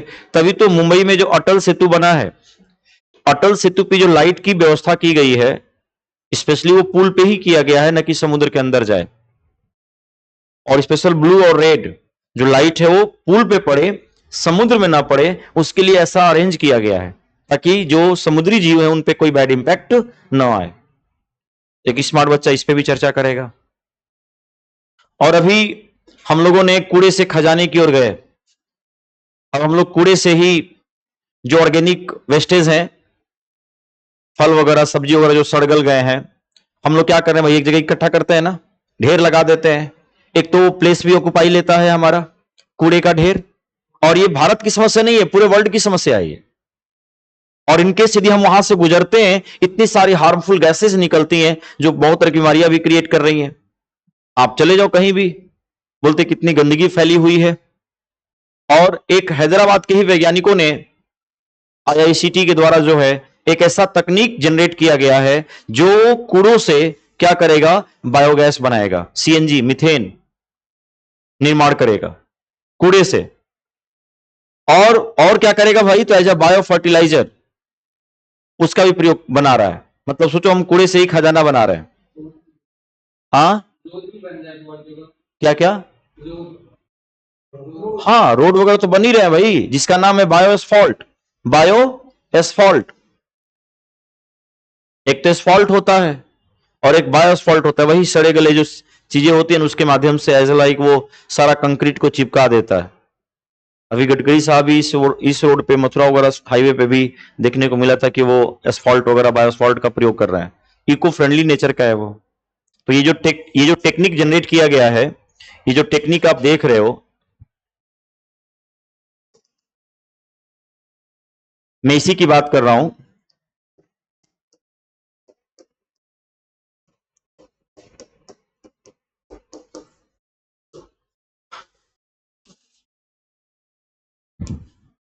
ये जैसा कि आप लोगों को नजर आ रहा होगा, ये अब देखो कितने सारे सड़े गले फल वगैरह हैं, आप देख पा रहे हो। और ये सारे सड़े गले फल को क्या किया जा रहा है, एक बड़े टैंकर में भरा जा रहा है। और इस टैंकर्स में सूक्ष्म जीव हैं, माइक्रो ऑर्गेनिजम्स हैं। वो क्या करेगा, इन सबको जो है डिकम्पोज करके, इनका अपघटन करके, और क्या बना रहा है, बायोगैस, बोले तो मीथेन निर्माण कर रहा है। और सड़ने के बाद जो बचेगा उसका ही प्रयोग एज हम बायो फर्टिलाइजर यूज करेंगे। मतलब इसको हम पैकेजिंग करेंगे और पैकेजिंग करके जो है अपने खेतों में डालेंगे, तो उससे मिट्टी फर्टिलिटी क्या होगी, बूम होगी। और वो भी ऑर्गेनिक फर्टिलाइजर है, न हेल्थ के लिए, न सॉइल के लिए, न क्रॉप्स के लिए, किसी के लिए डैमेज नहीं है। मतलब हम इसका सेगमेंट बना बना के पैक करके बेचेंगे भी, तो बड़ा पॉजिटिव इंपैक्ट है। लेकिन हमारे यहां 2-3 चैलेंजेस हैं इसको लेकर के। पहला कि जितने सारे प्लास्टिक्स वगैरह हैं उसको ये डिकम्पोज नहीं करेगा। तो हमें अब कंडीशन ये होगा कि बहुत लोग होते हैं ना, सब्जी उब्जी में ही सारे छिलका वगैरह और भी कई चीजें मिला देते हैं, प्लास्टिक वगैरह भी। हमें कहीं ना कहीं इसको सेपरेट करने में दिक्कत होगा, क्योंकि जो बंदा आएगा सेपरेट करने, उसे भी कई बीमारियों का डर रहेगा, है कि नहीं भाई? क्योंकि सारे ये सब्जियों के ही ढेर को कर रहा है कहीं ना कहीं। और दूसरा चीज, क्लाइमेट कंडीशन का भी इंपैक्ट हो सकता है। हमारे यहां तापमान एक समान नहीं है ना, समर सीजन है, विंटर सीजन, तापमान क्या हो गया, कम हो गया। तो ऐसे सूक्ष्म जीवों को सरवाइव करना क्या होगा भाई, टफ काम होगा, जब तापमान क्या होगा, चेंज होगा। तो अब इन दो पहलुओं पे काम करते हैं तो हमारे लिए बेस्ट चाहिए। इस बायोगैस के माध्यम से हम इलेक्ट्रिक भी जनरेट करेंगे, इसके माध्यम से हम हाइड्रोजन का भी उत्पादन करेंगे, जिसको मीथेन पायरोलिसिस कहा गया है। बीपीएससी 69 के एग्जाम में क्वेश्चन पूछा गया था, methane steam reforming, methane steam reforming grey hydrogen प्राप्त करते हैं।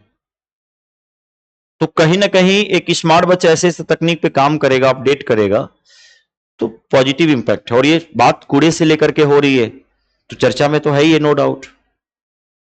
तो देखो ये 3 टॉपिक्स हैं। मेरा कहना है आपको बहुत स्तरीय इस पे काम करिए। एग्जाम हॉल में बैठोगे ना, तो आपको यहां से क्वेश्चन मिलेगा ही मिलेगा। हमें एक एक क्वेश्चन पे काम करना है जो आ जाए। मैंने बायो में 3 तो बिल्कुल क्लासिक टॉपिक है मेरे पॉइंट ऑफ व्यू से, और मैंने जो सोर्सेज बताया है इससे प्लस आपको सोर्सेज नीड नहीं है। बाकी आप योजना वगैरह कुरुक्षेत्र पढ़ेंगे ना, तो बहुत तरह की बातें की जा रही है। पिछले मंथ में कार्बन खेती पे लेकर के आया था, कार्बन खेती बढ़ावा दिया जा रहा है, CO2 मैक्सिमम क्या हो, यूटिलाइज हो। अब कार्बन खेती कैसे किया जाएगा उसके पूरे प्रोसीजर कुरुक्षेत्र में दिया हुआ है। समझ रहे जो कहना चाह रहे हैं ना? क्योंकि ग्लोबल वार्मिंग को भी क्या करेगा, वो कम करेगा। तो ये सब चीजें अपडेट न्यूज पढ़ेंगे तभी तो मिलेगा आपको। तो साइंस के लिए कुरुक्षेत्र और विज्ञान प्रगति, ज्यादा खर्च नहीं करना है। 1 मंथ में 20 रुपए की कुरुक्षेत्र आएगी और 75 की साइंस रिपोर्टर, इंग्लिश वाले साइंस रिपोर्टर ले लेंगे और हिंदी माध्यम वाले विज्ञान प्रगति ले लेंगे। और कोशिश करिए कि 2 कंडीशन हम डेली पढ़ें, माने मंथ वाइज। और उसको मंथ में जब टाइम मिले, नींद आ रही है तो पढ़िए उसको, नींद आ रही है तो पढ़िए। थोड़ा बहुत पढ़ भी लेंगे और नींद भी आ जाएगी। मैं ये नहीं कर रहा हूं कि भाई कंपलसरी बैठ करके पढ़िए। सोने का समय है, ले लिए कुरुक्षेत्र, पढ़ रहे और सो भी गए, पढ़ भी लिए। देखो पागल नहीं होंगे, डिवोट नहीं बनेंगे तो फिर रिजल्ट नहीं है। ऑल टाइम कुछ ना कुछ पढ़ते रहिए, कुछ ना कुछ पढ़ते रहिए। इसके बाद से जो हम लोग टॉपिक्स पढ़ेंगे ना, ध्यान दीजिएगा, वो हमारा है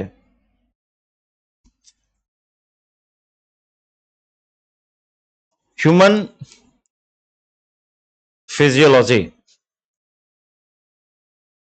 मानव कार्यकी, मानव कार्यकी, ह्यूमन फिजियोलॉजी। और इसमें हम अपने सारे बॉडी सिस्टम की चर्चा कर लेंगे। अब मैं सारे सिस्टम लिख नहीं रहा हूं, लेकिन समझिए कि जितने सारे हमारे इंपॉर्टेंट सिस्टम है उसको हम लोग क्या करेंगे भाई, इसमें पढ़ लेंगे। ह्यूमन फिजियोलॉजी सेक्शन में जो भी हमारे लिए इंपॉर्टेंट है उसको यहां पे हमें पढ़ लेना है। चाहे वो हमारा हार्ट हो, चाहे वो डाइजेस्टिव सिस्टम हो, चाहे हमारा वो ब्लड का सेगमेंट हो, समझ रहे ना, बोन्स वगैरह, किडनी वगैरह के बारे में, सेल के बारे में, टिश्यूज के बारे में, मतलब अपने बॉडी सिस्टम के बारे में हमें पढ़ लेना है। और इसमें कंटेंट आपको मैं बिल्कुल अपर लेवल का दूंगा, जो लगे कि क्वेश्चन कहीं से भी क्या हो जाए, निकल जाए। समझ गए? और इसके अलावा जो हमें बायो में पढ़ना है, ये बड़ा बड़ा टॉपिक है भाई। इसके अलावा डियर हमें पढ़ना है प्लांट फिजियोलॉजी, और वो हमारा है पादप कार्यकी। तो प्लांट फिजियोलॉजी में भी हम लोग बहुत सारी बातें चर्चा करेंगे। यहां पे ह्यूमन फिजियोलॉजी के सेंस के अकॉर्डिंग बात कर ले जाएंगे। और प्लांट फिजियोलॉजी के लिए मैं आपसे कहना चाहूं, सेल्फ स्टडी को लेकर के कई बार बच्चों का एक प्रॉब्लम होता है कि सर हमें ये थोड़ा सा टफ लगता है, कॉम्प्लेक्स लगता है, पौधों के बारे में बहुत सारी टर्मोलॉजी वगैरह से जो क्वेश्चन बन जाते हैं। आपको कुछ नहीं करना है, आपको सेल्फ स्टडी के तौर पे क्लास 9th और क्लास 10th के जितने सारे प्लांट के टॉपिक्स हैं, कोशिश करिएगा कि डाउनलोड करके फोटो कॉपी करा लें। समझ रहे हैं? और खाली टाइम में आप खुद पढ़िएगा, मैं तो पढ़ाऊंगा ही, सिर्फ क्लास 9th और 10th। मुश्किल से मुझे लगता है कि 2-3 टॉपिक्स क्लास 9th में होंगे और 2-3 टॉपिक्स प्लांट के किस में होंगे, 10th में। 6-7 ऐसे टॉपिक्स होंगे जो आपको फोटो कॉपी करानी है क्लास 9th और 10th। और फिर माहौल देखिए, प्लांट के सारे क्वेश्चन निकालोगे। और जो मेरा कंटेंट रहेगा, आपका तो कंटेंट है ये जो आप पढ़ोगे, नो डाउट, वो तो मैं पढ़ाऊंगा ही बेस से। उसके साथ कुछ नया अपडेट भी आ जाएगा तो चीजें क्या हो जाएगी हमारी, और बढ़िया हो जाएगी। और फिर इन दोनों टॉपिक से क्वेश्चन खूब लगाने हैं। प्लांट से क्वेश्चन आया नहीं है, माइकोराइजा, आप किसी ओल्ड बच्चे का बुक लेंगे तो माइकोराइजा के बारे में मैंने पूरा डिटेल बताया है, क्वेश्चन पूछा गया है माइकोराइजा वाला क्वेश्चन। जो लास्ट 150 नंबर वाला जो क्वेश्चन है वो माइकोराइजा का तो है। माइकोराइजा हायर प्लांट और फंगस के बीच का सहजीवी है, हायर प्लांट और किसका? कवक का, बीज का सहजीवी है। जिसमें कवक तो भाई क्लोरोफिल होता नहीं है, फूड तो बनाएगा नहीं, प्लांट फूड बनाएगा, लेकिन कवक क्या करेगा? सारा मिनरल्स को मिट्टी से निकाल करके किसको देगा? हायर प्लांट को देगा, और हायर प्लांट उसके माध्यम से फूड बनाएगा। और हायर प्लांट को जब वो मिनरल्स मिलेंगे तो ऑब्वियस सी बात है, उससे बीमारी तो होगा नहीं कोई। वही क्वेश्चन पूछा है कि प्लांट विनो न्यूट्रिशन एब्जॉर्ब करेगा और उसको कोई बीमारी नहीं होगी, क्योंकि फंगस का काम है उसको शेल्टर देना, उसकी रक्षा करना, और प्लांट का काम है उसको क्या करना भाई? फूड देना। यही तो काम है। तो आजकल माइक्रोराइजा मार्केट्स में भी अवेलेबल है, हम लोग खेतों में डालते भी है माइक्रोराइजा। अब लहसन की खेती करेंगे तो लहसन का रूट मिट्टी के अंदर तो नहीं जाता है पूरा, अंदर छोटे छोटे रूट्स होते हैं, और पता चला कि मिट्टी के अंदर सारा मिनरल्स क्या है? अवेलेबल है। तो आप उसमें क्या करिए, थोड़ा सा डिग करिए, माइक्रोराइजा डाल दीजिए। माइक्रोराइजा क्या करेगा? जो लहसन का रूट है उसके साथ बाइंड होगा, जाल बना करके अंदर चला जाएगा, सारा मिनरल्स को लेकर किसको देगा? लहसन को देगा। मिनरल्स क्या करेगा? बूम करेगा। अब माइक्रोराइजा बम्बार्डिंग करते वक्त ध्यान देना होना चाहिए कि हम पानी थोड़ा सा डाल करके मॉइस्चर कर दे, अदरवाइज जो फंगल पार्टनर है वो क्या हो जाएगा? मर जाएगा, ड्राई रहेगा तो। और किसी प्रकार का फंगीसाइड्स, जो कवकनाशी होते हैं फंगस को मारने वाले, उसका बम्बार्डिंग क्या करें? हम ना करें, अदरवाइज फिर भी कवक पार्टनर क्या हो सकता है? मर सकता है। ये टॉपिक केमिस्ट्री में बायो फर्टिलाइजर, पेस्टिसाइड्स वगैरह टॉपिक में मेंशन था, ये क्वेश्चन वहां से उठाया हुआ है। तो पता है साइंस के जो क्वेश्चन आजकल आ रहे हैं ना, आपके बिहेवियर से क्वेश्चन ज्यादा कोरिलेट कर रहा है। किससे? आपके बिहेवियर से। आप क्वेश्चन पूछा था पेट्रोल के ऑक्टेन संख्या बढ़ाने को लेकर के, क्या मिलाते हैं कि ऑक्टेन संख्या क्या होती है? बढ़ जाती है। केमिस्ट्री मैंने करवाया था फ्यूल टॉपिक में, टेट्राएथिल लेड मिलाते हैं, टेल जिसको बोलते हैं। नोट्स देख सकते हो आप लोग, किसी बहुत सारे बच्चे तो आए नहीं है, क्या पता बहुत सारे गांव भी गए हुए हैं, और बहुत लोग का साइंस हो भी गया था। तो टेट्राएथिल लेड जो है, टेल बोलते हैं, ये मिलाते हैं, ऑक्टेन संख्या क्या होती है? बढ़ जाती है। मतलब जिस पेट्रोल की ऑक्टेन संख्या कम होती है उस पेट्रोल से आवाज निकलता है, जिसको नॉकिंग कहते हैं, अपस्फोटन। इंजन से एक मेटालिक साउंड जो है निकलती है, उसी को नॉकिंग कहते हैं। अब उस मेटालिक साउंड को रोकने के लिए हम एंटी नॉकिंग मिलाते हैं, एंटी नॉकिंग, जिसको अपस्फोटन रोधी पदार्थ कहते हैं, और उसका नाम है टेल। टेल ऑप्शन क्यों दिया है? क्योंकि टेल को बैन किया गया है। टेल को सबसे बेस्ट एंटी नॉकिंग है वो, नो डाउट, लेकिन टेल को बैन करने के पीछे रीजन है लेड। जो टेट्राएथिल लेड है, जो लेड है, वो लेड कहीं ना कहीं पॉल्यूशन क्या कर रहा है भाई? क्रिएट कर रहा है, तो उसको बैन किया गया है। टेल की जगह हम लोग बीटीएक्स का यूज करते हैं, बेंजीन टॉलुइन जाइलिन। टेल की जगह हम लोग इथेनॉल एथिल अल्कोहल का यूज करते हैं, उससे भी एफिशिएंसी रेट क्या होती है भाई? बढ़ जाती है। क्योंकि आवाज आएगी तो फिर इंजन की मेंटेनेंस की रिक्वायरमेंट क्या होती है? ज्यादा होती है। कहीं ना कहीं सब को रिलेशन है, सब में भाव है, और उसी भाव को कैच करना है आपको। तो पहले हम देश दुनिया के बारे में जानने से पहले अपने बारे में जान लें तो ज्यादा बेटर होगा। होगा कि नहीं? पहले अपने बारे में ही जान लिया जाए। इसलिए पहला हमारा टॉपिक कहां शुरू होगा? ह्यूमन फिजियोलॉजी से ही शुरू होगा। पहले हम लोग डियर मानव कार्यकी, अपने बॉडी सिस्टम से क्वेश्चन क्या करते हैं? स्टार्ट करते हैं। तो आज का सेशन हमारा यही से होगा, ठीक है? सो लेट्स स्टार्ट नाउ, और चलो फिर शुरू करते हैं। सारे बच्चे हेडिंग दीजिएगा ह्यूमन फिजियोलॉजी। जो मैंने आपको क्रक्स दे दिया है कंटेंट का, उसको फॉलो करिएगा। पेज में लिखने से नहीं होगा, उसको अडॉप्ट भी करना होगा, लाइफ में लाना होगा उसको ग्रास रूट लेवल पे।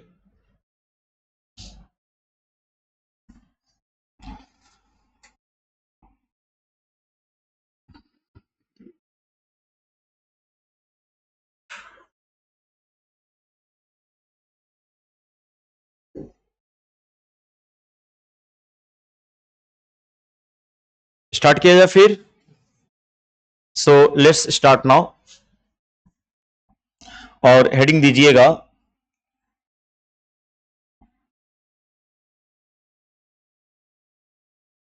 Digestive system.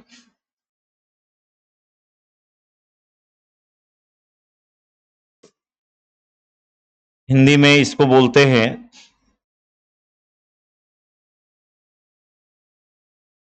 पाचन तंत्र। Digestive system. बहुत ही क्लासिक टॉपिक है, क्वेश्चन यहां से फ्रेम होगा, बनेगा और आता भी है। पहले मैं वही टॉपिक करा रहा हूं जिसका वेटेज ज्यादा है, एकदम वेटेज के अकॉर्डिंग कराएंगे, माने बम्बार्डिंग एरिया हो, क्योंकि हमारा काम रिसर्च का नहीं है, हमारा काम है सिलेक्शन का। कैसे भी करके क्वेश्चन हमसे हो जाए, हमें उस पर फोकस करना है। रिसर्च करना होता तो कहीं जाके बैठ करके पीएचडी और अलग अलग डिग्रियां लेते रहते हैं, है कि नहीं। अब सिंपल सी बात है भाई, इसमें फूड कैसे पचेगा, पाचन कैसे होगा, उस पर बात करेंगे हम लोग। लेकिन बात इसके पहले यह होती है कि भाई हम फूड कंज्यूम करेंगे तब तो डाइजेशन की प्रोसेस स्टार्ट होगी, और फूड हम तभी लेंगे जब हमें भूख का एहसास होगा, हम हंगर फील करेंगे। बिना हंगर फील किए तो भाई हम फूड, मन ही नहीं करता है खाना खाने का। तो फिर क्वेश्चन पूछ दिया कि when we need food, when we feel hunger, या we say what why we feel hunger, हमें फूड की नीड कब पड़ती है, हमें भूख क्यों लगती है। व्हाई वी फील हंगर, हमें भूख क्यों लगती है। हम कब भोजन के सर्च में पड़ जाते हैं, इसके पीछे क्या रीजन है, क्या कहानी है भोजन में सर्च पड़ने का, बोलो। सर की एनर्जी चाहिए होगा, शरीर की, और बॉडी एनर्जी चाहिए होगा, and that's why we goes on searching of food. और भी रीजन जो हमें लगता है कि भाई अब हमें फूड क्या है चाहिए, तुरंत हम भोजन के सर्च में पड़ जाते हैं, बताना चाहेंगे अभी। पेट में जलन होती है, ओके। और कोई रीजन, एनर्जी कंज्यूम ज्यादा होता है तो फिर भी नीड पड़ने लगती है, ओके। बोलो गलती सही, डजेंट मैटर। जो ऑनलाइन जुड़े हैं वो भी बोल सकते हैं।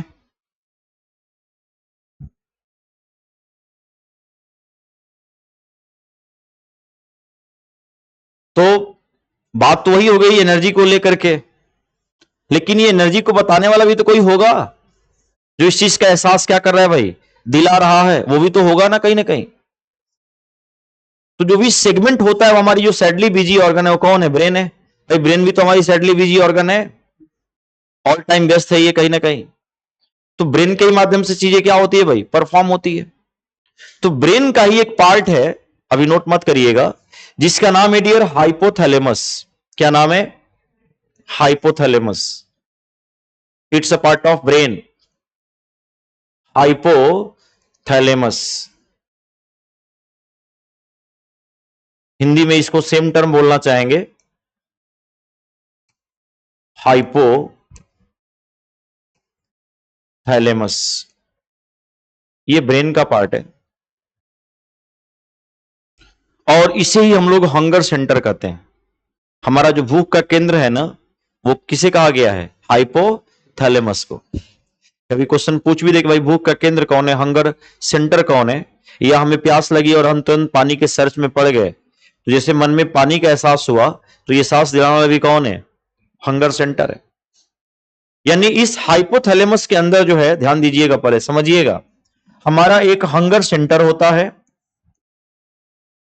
हमारा एक जो है हंगर सेंटर होता है, एक हमारा क्षुधा केंद्र बोल सकते हैं इसको हिंदी में, या भूख का केंद्र भी बोल सकते हैं। क्षुधा समझ रहे हैं ना, गौई टर्म है, नहीं बोलते क्षुधा भर गया, पेट भर गया, उस सेंस में। इस हाइपोथैलेमस के अंदर हमारा एक हंगर सेंटर है, हमारा एक भूख का केंद्र है। और इस हंगर सेंटर में ना स्पेशल दो सेंटर मौजूद हैं, ध्यान देना। किसके अंदर है वो, हंगर सेंटर में है वो। एक का नाम है फीडिंग सेंटर। क्या नाम है, फीडिंग। हिंदी इंग्लिश में भी सेम टर्म बोलना चाहेंगे, इट्स ऑल अबाउट, ये हमारा है फीडिंग सेंटर, ये हमारा फीडिंग केंद्र है। और दूसरा हमारा है सैटिटी सेंटर, इसको भी हिंदी में सेम टर्म बोलना चाहेंगे, सैटिटी केंद्र। ये दोनों सेंटर किसमें है और हंगर किसमें है? तो ये सबके सब किसके अंदर मौजूद है? हाइपोथैलेमस में। अब क्वेश्चन पूछ दे कि भाई बॉडी का हंगर सेंटर कौन है, तो भी आपका राइट आंसर क्या होगा कि हाइपोथैलेमस ही बॉडी का हंगर सेंटर है। अब बात आते हैं लगने वाला कंसेप्ट, भूख। तो जैसे हम खाना नहीं खाते हैं, हमारे ब्लड में जो ग्लूकोज का लेवल है वो क्या होता है? कम होने लगता है। और जब ग्लूकोज लेवल मिनिमाइज होगा तो वी फील लेस एनर्जेटिक। हमें लगता है कि यार हमारा जो एनर्जी लेवल है वो क्या हो गया? कम हो गया। और जैसे हम लेस एनर्जेटिक फील करते हैं, तुरंत हम भोजन के सर्च में पड़ जाते हैं। क्यों? क्योंकि एनर्जी लेस करने का सेंस है कि हमारे हाइपोथैलेमस के हंगर सेंटर का जो फीडिंग सेंटर है ये डियर एक्साइट होता है। और जैसे हमारा फीडिंग सेंटर उत्तेजित होता है, फीड करता होता है, खाना खिलाना पिलाना, और तुरंत हम भोजन के सर्च में क्या होते हैं भाई? पड़ जाते हैं। कभी कभी देखे होंगे फीडिंग सेंटर किसी किसी का उतना उत्तेजित हो जाता है कि वो व्यक्ति जो है लड़ने झगड़ने भी लगते हैं यदि खाना टाइम पे ना मिला तो। कई बार घरों में से देखने को मिल जाता है कि नहीं? और जैसे हम खाना खाते हैं, बाय एंड बाय धीरे धीरे ग्लूकोज का जो लेवल है वो हमारे ब्लड में क्या होता है? इंक्रीज होता है, धीरे धीरे बढ़ने लगता है। और जब स्तर बढ़ता है, उसी वक्त हमारे हाइपोथैलेमस के हंगर सेंटर का जो सैटिस्फैक्टरी सेंटर है ये एक्साइट हो जाता है। और जब ये एक्साइट होता है ना, तो खाना खाने के बाद जो हमें संतुष्टि फील होती है, हम बिल्कुल कंप्लासेंसी फील करते हैं कि अब मन बिल्कुल नहीं कर रहा है, वो हमारी सैटिस्फैक्टरी सेंटर एक्साइट होने से ऐसा फील होता है। क्योंकि सेटिस्फेक्शन से ही टर्म आया है क्या? सैटिस्फाई। सेटिस्फाई से ही टर्म है क्या है आपका? सैटिस्फाई। तो खाना खाने के बाद जो हमें कंप्लासेंसी फील होती है, जो हम संतुष्टि महसूस करते हैं, वो इसी सेंटर के एक्साइट होने से। आप लोग देखे होंगे बहुत लोग होते हैं जो बिल्कुल मना करने लगते हैं, क्या आप बिल्कुल नहीं ले सकते, मन नहीं कर रहा है। अब ये आप नहीं कर रहे हो, ये आपका सेंटर एक्साइट है, दैट्स व्हाई आप अवॉइड कर रहे हो उस चीज को लेकर। लेकिन बहुत लोग होते हैं जिनका ये सेंटर जल्दी एक्साइट नहीं हो जाता है, हो ही नहीं पाता है, खाते जाते हैं। और बहुत केसेस में आप लोग देखे भी होंगे, या तो फ्री का फूड हो, गांव वगैरह में देखे होंगे ना, कहीं जाना होता है खाने होने के लिए, कहीं से आ गया निमंत्रण, तो बहुत लोग सुबह से ही खाना बंद कर देंगे कि आज खाना है। घर वाले भी डांटते हैं कि यहाँ खा लोगे तो फिर वहां क्या खाओगे, सिर्फ पानी पियो, अभी तक 12-2 बजे तक तो पानी पीते रहो। तो कहीं ना कहीं या तो फ्री का फूड हो जाते हैं तो खाते हैं। तभी देखिएगा अक्सर आप लोग निमंत्रण कहीं जाते हो, आपका डाइजेशन डिस्टर्ब हो जाता है, अगले दिन पेट में दर्द, इरिटेशन शुरू हो जाता है, क्योंकि सेंटर मना करने के बावजूद भी आपने एक्स्ट्रा लिया हुआ है। या तो डिलीशियस फूड हो, भोजन बहुत अच्छा बना होता है, तो मन करता है कि यार चलो कभी कभी मिलता नहीं है, आज खा लेते हैं। जैसे घर में कोई स्पेशल फंक्शन वगैरह पड़ जाते हैं, फेस्टिवल आ जाते हैं, तो उस दिन का फूड भी थोड़ा सा अलग लेवल में बनता है ना। उस दिन का जो भोजन भी है वो क्या होता है भाई? बिल्कुल अलग लेवल का बनता है, एकदम नैनो स्तर का फूड बनाते हैं लोग, इस रेंज में बनाते हैं फूड। 10⁻⁻7 मीटर से 10⁻⁹ मीटर के रेंज में फूड बना देते हैं, 100 नैनोमीटर से 1 नैनोमीटर के रेंज में। और इस रेंज में किसी को ला करके रख दोगे तो भाई उसमें अनोखे गुण आ जाएंगे। पूरा पकवान में देखते हो ना, सुबह से ही लोग लग जाते हैं, धीमी आंच पे सारी चीजें बनती है, तो उस भोजन में स्वाद भी होता है। और नॉर्मल दिन जल्दी जल्दी बना लिए खा लिए, उतना स्वाद देखने को नहीं मिलता है। तो फूड डिलीशियस बन गया तो कहीं ना कहीं जल्दी एक्साइट नहीं होगा। लेकिन ये जब ये मना कर दिया कि फूड नहीं लेना, आप लेते हो, वही क्या होता है आपका? इनडाइजेशन, वही अपच, वही इरिटेशन, पेट में दर्द, एसिडिटी, बहुत तरह के सेगमेंट देखने को मिल जाता है।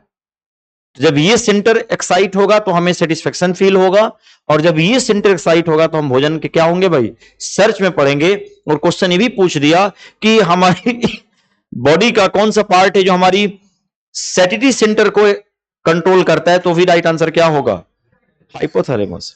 भाई बॉडी का थर्मोस्टेट है, आपके शरीर के तापमान को भी कंट्रोल करता है। 37 डिग्री सेल्सियस बॉडी टेम्परेचर बना रहे, उसको मेंटेन करने का भी काम कौन करता है? हाइपोथैलेमस।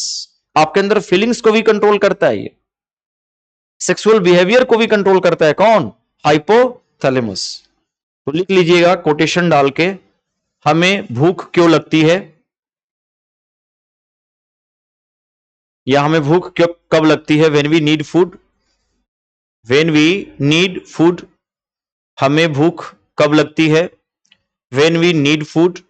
और इसको अपने स्तर से नोट करिएगा जो मैंने अभी यहां पे मेंशन किया है हाइपोथैलेमस को लेकर के, सिर्फ कंसेप्ट को लिख लीजिएगा।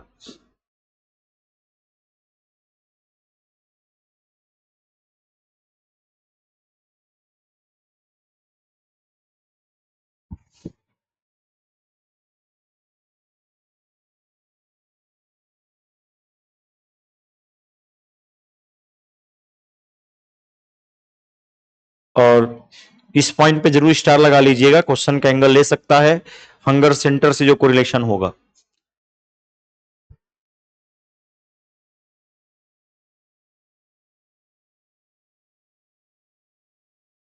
नोट्स भी बेहतरीन बनाना चाहिए, ध्यान देना कि जब मन करे तब पढ़ने का मन करे।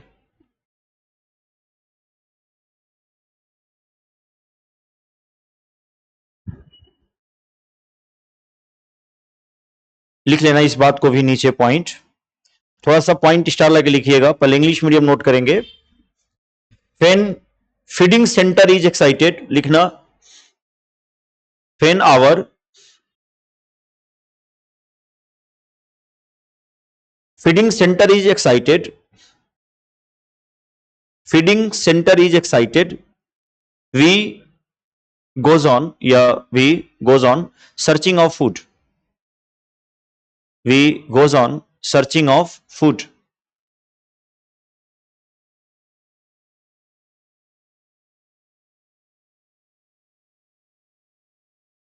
लिख लो, जब हमारा फीडिंग केंद्र उत्तेजित होता है, हिंदी में नोट कर लेंगे, जब हमारा फीडिंग केंद्र उत्तेजित होता है, फीडिंग को फीडिंग ही बोलेंगे, जब हमारा फीडिंग केंद्र उत्तेजित होता है तो हम भोजन के खोज में पड़ जाते हैं, भोजन के सर्च में पड़ जाते हैं,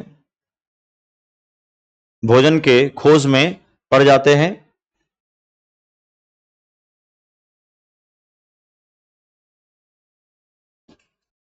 और लिखिएगा and we feel satisfy when our, we feel satisfy, next para में लिखिएगा वी फील सेटिस्फाई या we say complacency, we feel satisfy when our satiety center is excited, when our satiety center is excited।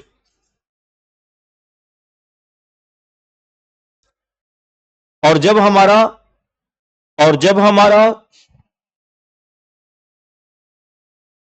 satiety केंद्र उत्तेजित होता है, और जब हमारा satiety केंद्र उत्तेजित होता है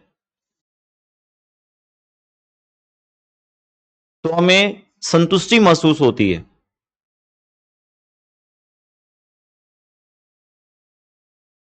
समझ गए?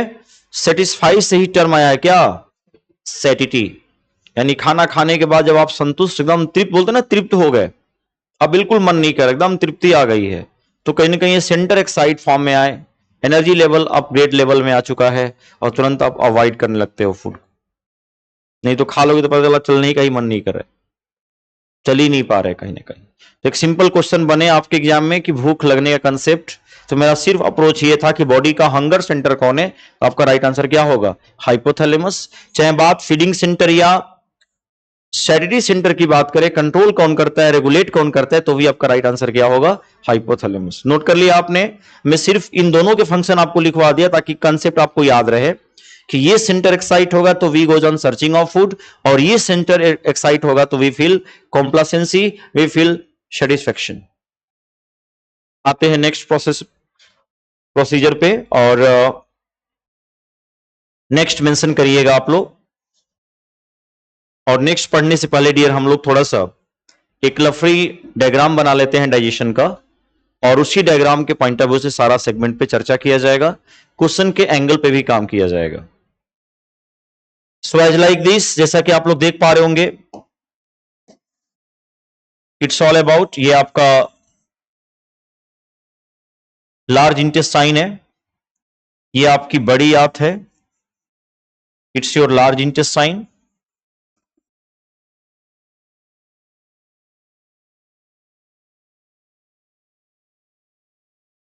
फिगर से लग रहा है कि नहीं कि लार्ज है ये? तो ये हमारी लार्ज इंटेस्टाइन है, और इसमें डियर हमारी जो स्मॉल इंटेस्टाइन हो बहुत ज्यादा हाईली क्वाइल होती है, बहुत ज्यादा क्वाइलिंग फॉर्म में है।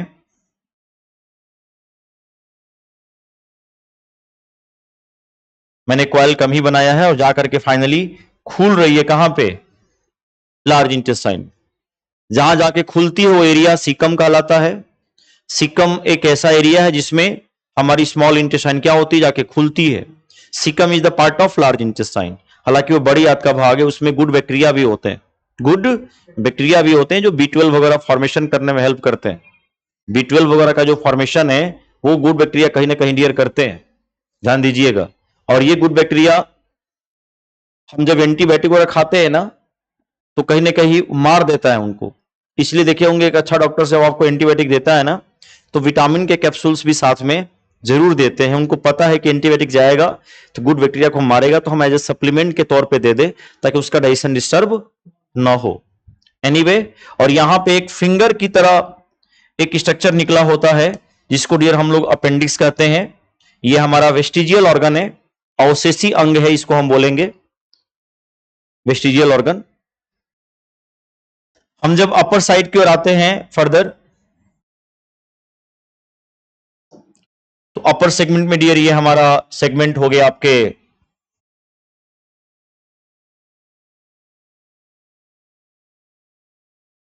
स्टमक का जोन हो गया आपका, और यहां से हमारी एक लीफ लाइक स्ट्रक्चर निकली है, एक पत्ती के आकार की संरचना निकलती है जो स्टमक की ठीक पैरेलल लगी हुई होती है। क्या बोलते हैं डियर इसको हम लोग? पैंक्रियाज। ये हमारी अग्नाशय हो गई, और यहां से हमारा गॉल ब्लैडर निकला हुआ है, ये हमारा गॉल ब्लैडर का सेगमेंट है। मैं कलर चेंज करके मेंशन कर रहा हूं ताकि आपको आइडिया लगे। इट्स ऑल अबाउट हमारा गॉल ब्लैडर, और यहां से हमारा सेगमेंट किसका हो गया भाई? तो लीवर का हो गया। किसका हो गया? लीवर का। अपर सेगमेंट में आते हैं तो कुछ ये कंसेप्ट हमारा 1, 2, 3 और 4, और यहां से हमारी एक स्पेशल फूड पाइप जो हमारी इसोफेगस है वो जाकर कहीं ना कहीं ओपन हो रही है, और इस तरीके से देखा जाए तो पूरी एलिमेंट्री कैनाल है जिससे कहीं ना कहीं हमें पढ़ लेना है, और पूरा पार्टीशन करके क्वेश्चन के एंगल को चेक करते हुए चला जाएगा ताकि ये पढ़ने के बाद क्वेश्चन ऐसा ना हो जो हमसे ना निकले। इससे रिलेटेड जो जितनी सारी बीमारियां हैं डाइजेशन से संबंधित, उसका लास्ट में कलेक्शन लिखवा दूंगा कि हाँ भाई ये बीमारियां हैं जिसमें डाइजेशन क्या होता है? हमारा डिस्टर्ब होता है। एक आइडिया जनरेट कर लेना है, बिल्डअप कर लेना है, समझ गए? यानी हमारी जो पूरी आहार नाल है, जो हमारी एलिमेंट्री कैनाल है, वो शुरू होती है डियर माउथ से। कहां शुरू होती है? माउथ से शुरू होती है, मुख, और कहां तक आती है फर्दर? तो ये लास्ट सेगमेंट है डियर हमारा एनस का। ये हमारा एनस है, इसको हिंदी में गुदा द्वार के नाम से जानते हैं। यहां तक सेगमेंट जो है डियर हमें कहीं ना कहीं पढ़ लेना है। समझ गए जो कहना चाह रहे हैं? तो आपके लिए एलिमेंट्री कैनाल कहां शुरू होती है? माउथ से, और कहां पे एंड होती है? आपके एनस। यहां पे आपकी एनस, एनस तक एंड होती है। Clear point? अब ध्यान दीजिएगा, ये आपका इसोफेगस है। It's all about food pipe, stomach, liver, gall bladder, pancreas, large और स्मॉल। वो तो हम लोग बाद में नेमिंग करके पढ़ेंगे ही। यहां पे कुछ क्वेश्चंस आता है एग्जाम में। एक तो आपसे साइज पूछ सकता है कि हमारी पूरी आहार नाल की क्या साइज है, हमारी जो फूड पाइप है उसकी साइज क्या है, हमारी जो स्मॉल इंटेस्टाइन है इसकी साइज एनसीईआरटी ने भी मेंशन किया है 7.5 मीटर। कितना? 7.5 मीटर लंबी होती है कौन? हमारी स्मॉल इंटेस्टाइन। लेकिन जो 7.5 मीटर उसने मेंशन किया है, it's all about size of cadaver. ये एक कैडेवर का साइज है, एक डेड बॉडी का साइज है। एक मरे हुए व्यक्ति के स्मॉल इंटेस्टाइन के साइज को मेंशन किया एनसीईआरटी ने। जबकि आपको जान के हैरानी होगी कि लिविंग कंडीशन में हमारी जो छोटी आंत की साइज है वो 3.5 मीटर है। कितना है? 3.5 मीटर। देखो कितना अंतर हो गया। और वहां से एक और भाव वाला क्वेश्चन मेंशन किया है कि the size of small intestine also depend on nature of food. मैं लिखवाऊंगा एक जगह, नोट करवाऊंगा सारा नोट में। The size of small intestine depend on nature of food. कौन किस फूड में मोड में फूड लेता है उस पर भी डिपेंड करता है इसकी साइज। माने कौन हर्बीवोर है, शाकाहारी है, कौन कॉर्निवोर है, मांसाहारी है, कौन सर्वाहारी है। अब क्वेश्चन ये भी आ सकता है भाई किसमें लॉन्गेस्ट स्मॉल इंटेस्टाइन होती है। सिट्स ऑल अबाउट क्या वो मांसाहारी है, क्या वो सर्वाहारी या शाकाहारी है। तो शाकाहारी में होगा ना भाई, क्योंकि देखे होंगे गाय भैंस वगैरह इतने सारे बार्क वगैरह है ना, सेल्यूलोज का पाचन करती है, कितना कॉम्प्लेक्स फूड होता है, उसको पाचन के लिए साइज क्या होना चाहिए, बड़ा होना चाहिए। मांसाहारी में इसकी साइज क्या है भाई, छोटी है। तो बहुत तरह के वेरिएशन क्वेश्चन बनते हैं साइज से भी। लार्ज और स्मॉल का रेशियो से क्वेश्चन बन सकते हैं, इनके साइज का रेशियो क्या है, अनुपात क्या है, एक जगह हम लोग नोट करेंगे। लेकिन अभी हम बात करेंगे यहां पे कि डाइजेशन का प्रोसेस कैसे होता है। देखो 3 ऐसे ऑर्गन्स हैं, ध्यान दीजिएगा, जहां से सीक्वेंस वाले क्वेश्चन एग्जाम में आते हैं। राइट सीक्वेंस क्या है, सही क्रम क्या है, एक यूरिन के जाने का, एक एयर के जाने का, और तीसरा डाइजेशन का राइट सीक्वेंस क्या है। ये 3 ऐसे सेक्शन है जहां से सीक्वेंस वाले क्वेश्चन आते हैं और एग्जामिनर क्या करेगा, मिसमैच करेगा, आपको मैचिंग करना होगा कि भाई ये राइट सीक्वेंस है। तो आप लोग सीधे हेडिंग बनाइएगा इस पॉइंट के लेकर के, प्रोसेस ऑफ न्यूट्रिशन में का हेडिंग लिखिएगा,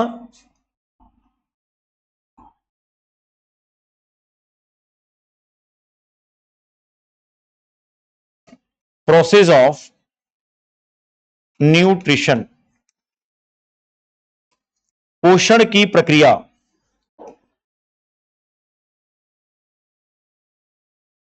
पोषण की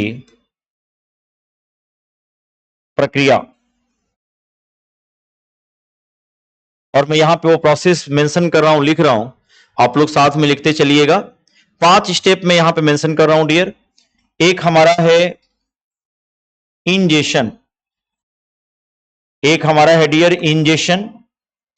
तो first we say about ingestion. Second note करिएगा, first we say about ingestion. Second लिखिएगा डाइजेशन।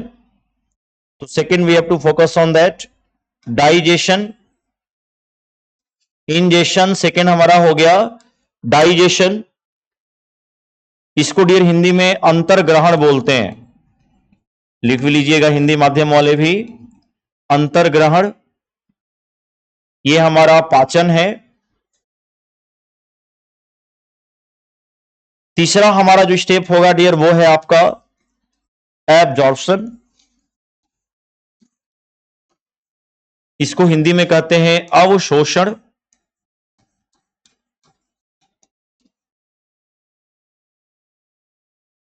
फोर्थ नंबर में आएगा डियर हमारा एसिमिलेशन।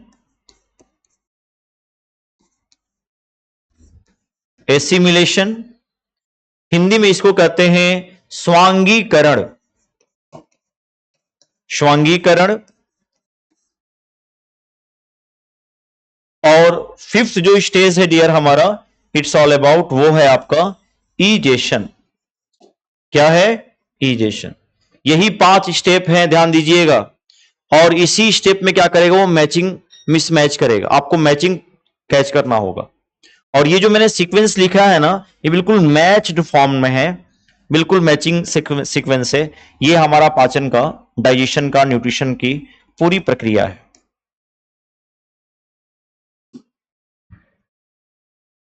M I clear?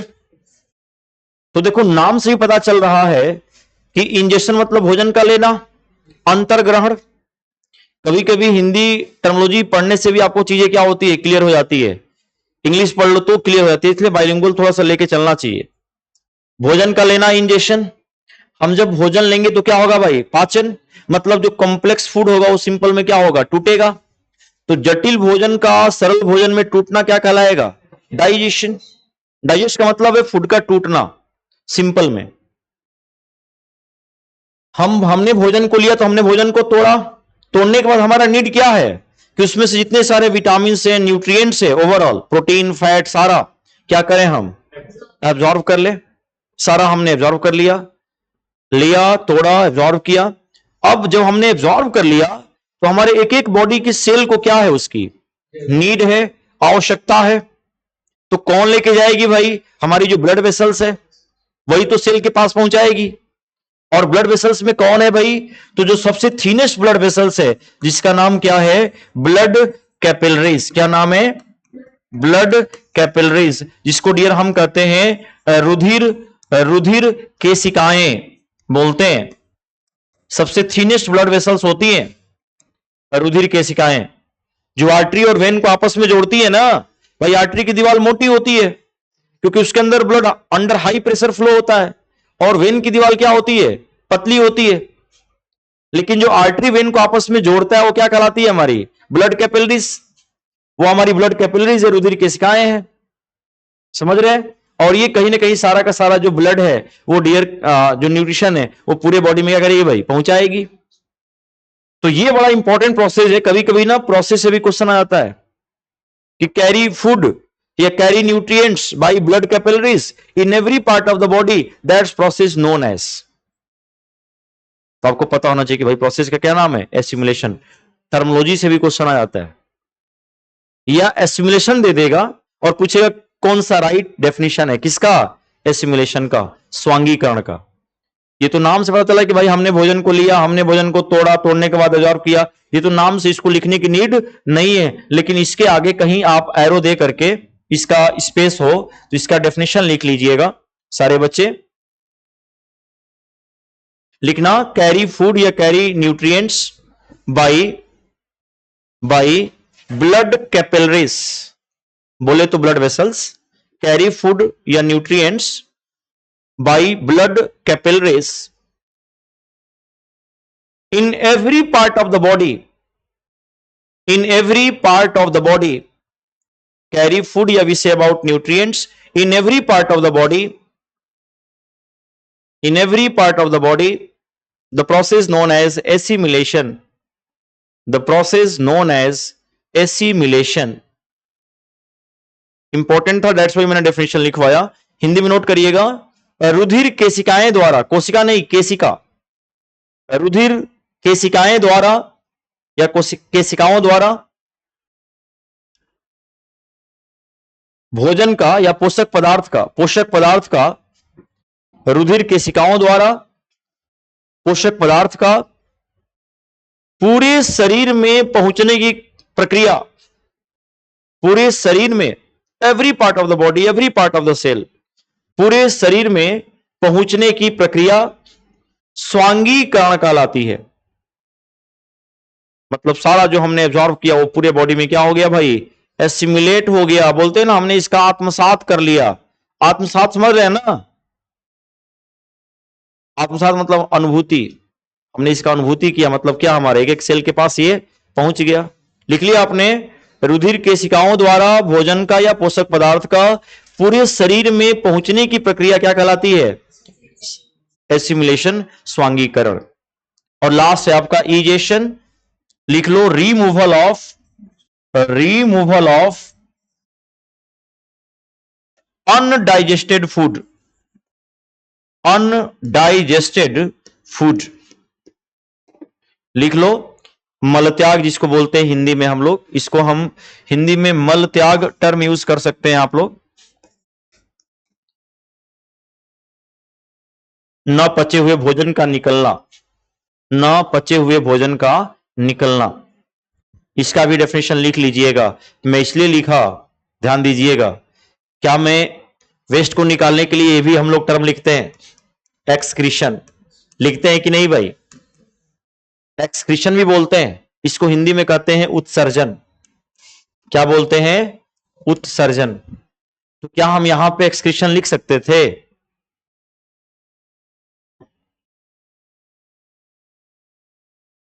नहीं लिख सकते हैं, दोनों में डिफरेंट है। दोनों का काम है वेस्ट का निकालना, दोनों का काम क्या है? वेस्ट का निकालना। फिर दोनों में मेजर डिफरेंट क्या है? एक्सक्रीशन किसके लिए बोलेंगे, इजेशन किसके लिए बोलेंगे? इजेशन तो खाना जो वेस्ट फूड है उसको निकालने। ओके, और एक्सक्रीशन? फिर उत्सर्जन किसको बोलेंगे कि दोनों में ही वेस्ट निकलता है। यहां भी भाव आ गया ना कहीं, और क्वेश्चन बन सकता है भाई यहां से भी। तो तो ऐसा वेस्ट जो हमारे सेल के अंदर बनता हो और मेटाबॉलिक प्रोसेस के दौरान बनता हो। किसके दौरान? मेटाबॉलिक। सेल के अंदर मेटाबॉलिक होता है। आप देखो कैसे, सेल के अंदर मान लो ग्लूकोज है, ग्लूकोज के कांटेक्ट में कौन गया? ऑक्सीजन। ग्लूकोज के कांटेक्ट में गया ना ऑक्सीजन, जाके जला, सिंपल में जला, ऑक्सीडेशन। और जब ग्लूकोज जलेगा तो क्या निकलेगा? CO2। कोई चीज जलेगा तो क्या निकलेगा? H2O। और कोई चीज जलेगा तो एनर्जी तो निकलेगी। लेकिन जो CO2 बना है वो कैसे बना है? रिएक्शन के फलस्वरूप। सेल के अंदर रिएक्शन हो रहा है ना भाई, और उस रिएक्शन के फलस्वरूप बन रहा है वो metabolic waste, metabolic CO2। CO2 का निकलना क्या कहलाएगा? एक्सक्रीशन, नॉट विसेजेशन। मतलब ऐसे वेस्ट जो हमारे सेल के अंदर मेटाबॉलिक प्रोसेस के दौरान क्या है? बने हैं, उनका ही निकलना क्या कहलाता है? एक्सक्रीशन। जैसे यूरिया का निकलना, जो हम अनवांटेड प्रोटीन लेते हैं, लीवर क्या करता है? उसको यूरिया में कन्वर्ट करता है। तभी तो यूरिक एसिड बढ़ जाता है, तो आपको बोला जाता है कि भाई प्रोटीन कंटेनिंग फूड कम खाइए। पहले के लोग दाल वगैरह खाते थे तो यूरिक एसिड कम होता था, पहले आर्थराइटिस कम हुआ करता था, क्योंकि जो दाल का झाग होता था पहले के गांव लोग में बनता था दाल, तो लोग भगोने के माध्यम से बनाते थे और उसमें जो झाग होता था उसको हटाते जाते थे घर की महिलाएं। वो झाग क्या है? वो तो यूरिक एसिड ही है ना। आज के दौर में थोड़ा सा वो प्रेशर कुकर का कंसेप्ट आ गया है, 15-20 मिनट में आपके दाल बन गया, तो बहुत तरह झाग वाष्पित नहीं हो पाता है, दाल में ही रहता है, जो प्रॉब्लम क्रिएट करता है यूरिक एसिड का। समझ रहे जो कहना चाह रहे हैं ना? जो महिलाएं झाग हटाती थी ना, वो झाग क्या है? अपने आप में यूरिक एसिड है। तो याद रखिएगा, चाहे वो यूरिया हो, चाहे वो जल हो, पसीने के माध्यम से भी पानी निकलता है ना। हम लोग जो एक्सहेल कर रहे हैं, सांस छोड़ रहे हैं, 450 ml पानी डेली क्या करते हैं? सांस के माध्यम से बाहर निकाल देते हैं। आपको पता भी नहीं कितना?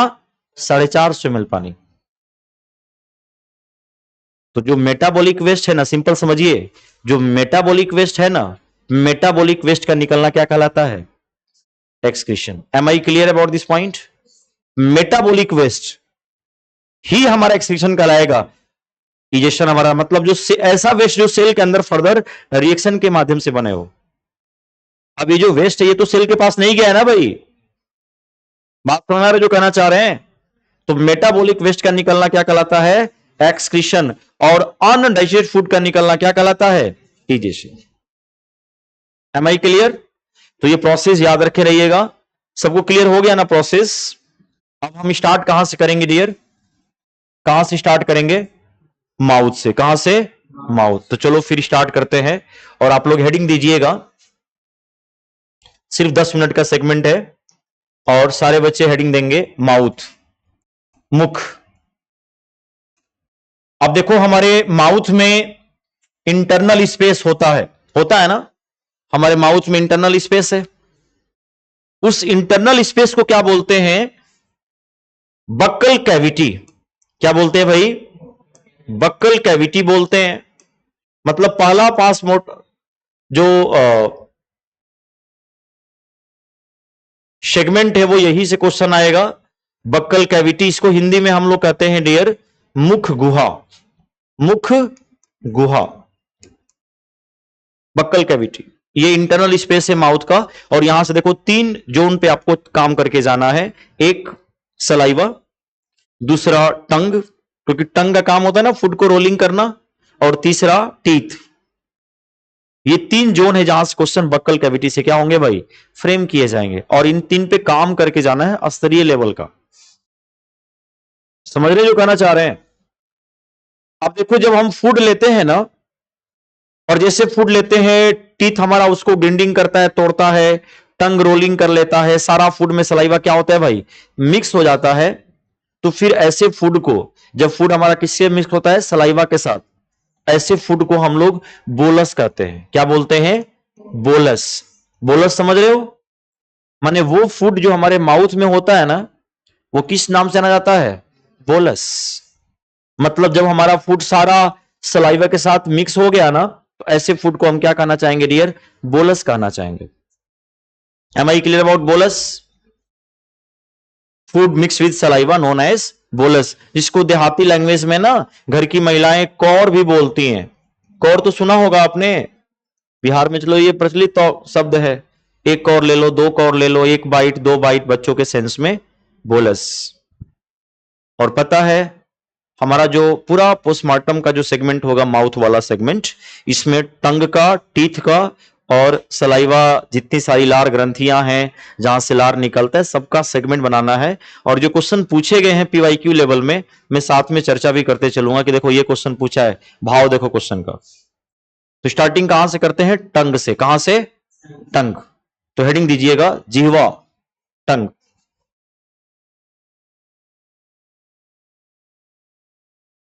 और एक रफली पहले हम लोग टंग का फिगर यहां पे ड्रॉ कर लेते हैं। इट्स ऑल अबाउट, आपके भी जो साइज है टंग का वो बना सकते हैं अपने अकॉर्डिंग। मेरा हालांकि साइज इतना बड़ा नहीं है टंग का, लेकिन मैंने बना दिया है सिर्फ, तो बना सकते हैं आप लोग भी। और इसी फिगर पे ही सारा क्वेश्चन निकल जाएगा। 69 बीपीएससी में जो क्वेश्चन पूछा गया था वो क्वेश्चन भी यहां से आपको देखने को मिलेगा। अब देखो ये टंग का हमारा ये जो सेक्शन देख रहे हो ना, ये वाला सेक्शन, ये डियर हमारा टंग का पोस्टीरियर सेक्शन है। कि कैसा सेक्शन है? पोस्टीरियर। ये टंग का हमारा पश्च भाग है। इट्स ऑल अबाउट, लिखिएगा posterior, posterior part. It's all about, Hindi में बोलते हैं इसको हम लोग पश्च भाग। तो ये टंग का जो है पश्च भाग है। और यहां पे जो हमें टेस्ट फील होता है ना, जो हमें टेस्ट फील होता है, इट्स ऑल अबाउट डियर, वो हमें फील होता है बीटर का। तो यहां पे हमें कड़वा टेस्ट फील होता है। लिख लीजिएगा बीटर, कड़वा। तभी आप लोग देखे होंगे जब हम लोग कभी ऐसे ऐसे दवा होता है ना, जीभ पे रखते हैं, कभी अंदर साइड में रख लेते हैं तो लगता है गले के पास बिटरनेस, कड़वा ज्यादा फील होता है। कभी फील किया है अपने लाइफ में? ऐसे बहुत सारी दवाइयां होती हैं। तो कहीं ना कहीं बीटर टेस्ट कहां होता है? फील पोस्टीरियर सेक्शन में। Am I clear about? Question सीधे पूछ दे कि भाई टंग का पिछले भाग में कौन सा टेस्ट फील होता है? बीटर। ये टंग का साइड वाइज पार्ट है। देखो ये टंग का किनारा वाला सेक्शन है जो मैं यहां पे ड्रॉ करना चाहूं। ये डियर टंग के किनारा वाला सेक्शन है। और यहां पे जो किनारा वाला सेक्शन है, जो edge part of the tongue है, साइड पार्ट, देखो आप यहां पे जो हमें टेस्ट फील होता है डियर, इट्स ऑल अबाउट खट्टा। तो हमें सो टेस्ट फील होता है, हमें जो है खट्टा फील होता है। दोनों साइडेड हमें जो है सोर टेस्ट फील होता है, हमें यहां पे खट्टे का एहसास फील होता है। दोनों sided we feel sour. Am I clear? ये हमारा टंग का बिल्कुल एपिक लेवल है। देखो ये वाला टिप एरिया है, टिप पार्ट, ये टिप एरिया है, लिख लेना टिप पार्ट। शीर्ष भाग,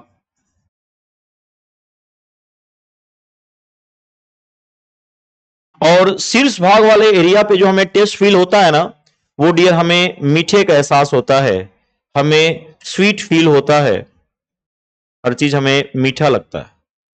तो ये स्वीट फीलनेस होता है यहां पे। और जो आपका टिप एरिया है ना, जो आपका टिप एरिया है शीर्ष भाग, मतलब टिप का साइड, टिप का साइड। एक तो ये किनारा वाला है, ये तो क्लियर हो गया खट्टे का। जो टिप है इसका साइड वाइज, मतलब ये वाला सेगमेंट डियर में बात कर रहा हूं मैं। कोई और कलर चूज करके आपको दिखा दूं यहां पे। इट्स ऑल अबाउट, इसकी मैं बात कर रहा हूं।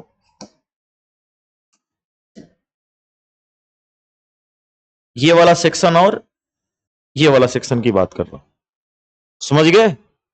टिप का जो साइड पार्ट है, थोड़ा सा अपर साइड में जो है, जो अपर साइड में देख रहे हो ना, थोड़ा सा यहां पे जो हमें टेस्ट फील होता है ना, यहां पे डियर हमें सॉल्टी फील होता है, हमें कोई चीज नमकीन लगता है, सॉल्टी, नमकीन। इधर भी हमें सेम सेगमेंट देखने को मिलता है, सॉल्टी, नमकीन फील होता है। अब बीपीएससी 69 में जो क्वेश्चन दिया था यही वो क्वेश्चन है जिसमें 5 ऑप्शन दिए थे। कितने ऑप्शन दिए थे? 5 ऑप्शन। तो एक ट्रेंड चला था कि बीपीएससी अब 5 ऑप्शन वाले भी क्वेश्चन देना शुरू कर दिए। 4 के जगह कितने भाई? 5। ज्यादा ही था, आई होप। और क्वेश्चन क्या था कि इनमें से कौन सा टंग का टेस्ट नहीं है, कौन सा जीभ का स्वाद नहीं है, यह क्वेश्चन पूछा गया था। हालांकि मौजूदा रिसर्चर ये बताते हैं कि टंग में हर जगह टेस्ट है, जीभ में स्वाद ही स्वाद है, ये रिसर्चर्स बता रहे हैं आज के दौर में। आप किसी पर्टिकुलर एरिया को टारगेट नहीं कर सकते हैं, लेकिन चूंकि शुरुआत में इस चीज को मेंशन किया गया है कि कौन सा एरिया कौन सा टेस्ट फील कराता है, तो हमें जान लेना क्या है भाई, जरूरी है। ये 5 ऑप्शन तो था ही, स्वीट, सॉल्टी, सोर, बीटर, ये तो 4 था। इसके अलावा स्पाइसी भी दिया था, मसालेदार, पंजेंट, तीखापन, ये भी था ऑप्शन में, और उमामी भी टेस्ट मेंशन किया था। ये ऑप्शन दिया हुआ था, मतलब 7 करके सेगमेंट दिया था उसमें। 4 ये दिया था, 4 के अलावा मसालेदार, स्पाइसी, पंजेंट, थोड़े से जो तीखापन टाइप का, और तीसरा जो है था डियर आपका उमामी। क्वेश्चन था कौन सा टंग का टेस्ट नहीं है? उमामी। क्या मसालेदार भी आपको टेस्ट फील में आता है या नहीं आता है? आता है। तीखापन, तो मान लो यदि मैं मिर्च आपके लिप्स पे लगाऊं तो वहां भी तो आपको लगता है कि यार बर्निंग हो रही है। मुंह पे भी देखते नहीं है, लग जाते हैं मिर्च उर्च। तो ध्यान दीजिएगा, जो स्पाइसी है और जो पंजेंट है, it's not be a taste of tongue. Spicy और कौन? पंजेंट, ये टंग के टेस्ट में नहीं आते हैं, लेकिन उमामी ये टंग का टेस्ट है। जो हम नहीं सुने होते हैं अक्सर सही माना जाता है। और जो उमामी है ना, वो डियर ध्यान दीजिएगा, आपका जो टंग का जो मिडिल पार्ट है ना, ये वाला सेक्शन में बात कर रहा हूं डियर, यहां पे जो आपको टेस्ट फील होता है, ये उमामी टेस्ट फील कराता है। मतलब जो आप मिडिल मैंने छोड़ा था, ये सिर्फ किसके लिए? उमामी के लिए। यही 5 टेस्ट हैं, 1, 2, 3, 4 और 5, ये टेस्ट टंग के कंसीडर होते हैं। अब आपके मन में ये उठ रहा होगा कि फिर ये उमामी टेस्ट क्या है? नाम तो कभी सुने नहीं है, पहली बार सुन भी रहे हैं। तो जो उमामी टेस्ट है, ये एक तरीके का जापानीज टेस्ट है। और उमामी का सिंपल शब्दों में मैं एक्सप्लेन करना चाहूं, जैसे मैंने आपको इजेशन और एक्सक्रीशन में अंतर बताया कि भाई अनडाइजेस्ट फूड का निकलना क्या कहलाएगा? इजेशन। लेकिन मेटाबॉलिक वेस्ट का निकलना, चाहे वो CO2 हो, चाहे वो H2O हो, है कि नहीं, चाहे वो यूरिन हो, इनका निकलना क्या होगा भाई? एक्सक्रीशन। क्योंकि मेटाबॉलिक वेस्ट के फलस्वरूप बने, सेल के अंदर फर्दर रिएक्शन के फलस्वरूप बना है ये। ध्यान दीजिएगा, उमामी का मतलब है हाईली डिलीशियस। उमामी ऐसा कोई फूड जो बहुत ही स्वादिष्ट है, तो हम बोलते हैं जापानीज में कि that's a umami taste, that's a umami. Yummy खाते हो सब? यम्मी यम्मी, क्या वो एक नहीं फील होता है कि यम्मी आता है? वो आपका मैगी वगैरह देखे होंगे पहले, यम्मी करके आता है कोई मैगी वगैरह। पीपी आता है, पहले एक यम्मी करके भी आता था कोई। हालांकि मैं मैगी वगी उतना नहीं खाता हूं, क्या पता आप लोग खाते हो तो अलग बात है। तो कहीं ना कहीं मैं सिर्फ सूंघ के छोड़ देता हूं उसको, समझ रहे हैं ना? तो ये जो मिडिल एरिया है, ये आपको कहीं ना कहीं उमामी टेस्ट, उमामी का मतलब है डियर हाईली डिलीशियस, जो अपने आप में स्वादिष्ट है, वो क्या है? उमामी है। आप देखो नूडल्स खाते हो ना, चाइनीज जो आइटम्स होते हैं, अब चाइनीज आइटम्स में आप जो नूडल्स खाते हो उसमें देखिएगा वो लोग उमामी टेस्ट लाने के लिए, मतलब उसको स्वादिष्ट बढ़ाने के लिए, वो लोग एजिनोमोटो पाउडर यूज करता है। बिल्कुल चीनी जैसा होता है वो, और जैसे वो एक बार डाल दिया जाए, आप खा लेते हो, तो फिर वो चस्का जो है लग गया, तो आप आए दिन शाम के समय उस दुकान पे गैर हाजिर नहीं, हाजिर रहेंगे खाने के सेंस में। उसका स्वाद ही ऐसा है। और मैं आपको बता रहा हूं कि ऐसा हेल्थ एक्सपर्ट मानते हैं कि यदि आप एजिनोमोटो पाउडर अपने डाइट में 3 से 4 ग्राम अधिक लेते हो, it's are carcinogenic nature, it's create cancer in your body. यदि अपने डाइट में आप 3 से 4 ग्राम ज्यादा लेते हो, यूज करते हो, वही जो चीनी की तरह दिखता है, तो वो कैंसर भी क्रिएट करता है। बहुत लोग होते हैं, घर की महिलाएं सब्जी वगैरह बनाती है तो उसमें भी थोड़ा बहुत 1-2 चम्मच क्या करती है, वो मिला देती है, वही अजीनोमोटो, लेकिन मिलाना नहीं चाहिए। नॉर्मल खाइए, अच्छी बात है, क्या दिक्कत है। अब घर में आप डेली खाओगे तो डेली अमाउंट बढ़ेगा ही बढ़ेगा, और ये सब कैंसर नेचर के होते हैं। सो उमामी टेस्ट जो फील कराने वाला है, ध्यान दीजिएगा, इट्स ऑल अबाउट, कौन है वो, हाईली डिलीशियस। उमामी का मतलब समझिए, हाईली डिलीशियस। तो उमामी जो है ये टंग का टेस्ट है, बाकी मसालेदार और तीखापन ये टंग के टेस्ट में कंसीडर नहीं होते हैं। Am I clear? अच्छा, जो 69 बीपीएससी में क्लास 8th में डाइसन टॉपिक है, टंग बढ़ा के एक टंग का फिगर बनाया है क्वेश्चन सीरीज में, और फिर बना के छोड़ दिया है। आप देखिएगा ना, क्लास 8th के एनसीईआरटी बुक में टंग का फिगर बनाया है, फिगर बना के छोड़ दिया है, और क्वेश्चन वहीं से उठाया गया है वो। तो कभी कभी क्या होता है कि हम लोग पढ़ते हैं लेकिन उसमें भाव नहीं देते हैं, तो वहां से चीजें हमसे हो नहीं पाता। सो ये टंग वाला कंसेप्ट यहां से क्वेश्चन आएगा। Am I clear about the taste of tongue? तो बिल्कुल याद रखे रहिएगा, ठीक है। नेक्स्ट हेडिंग दीजिएगा, टीथ। हेडिंग मेंशन करेंगे टीथ।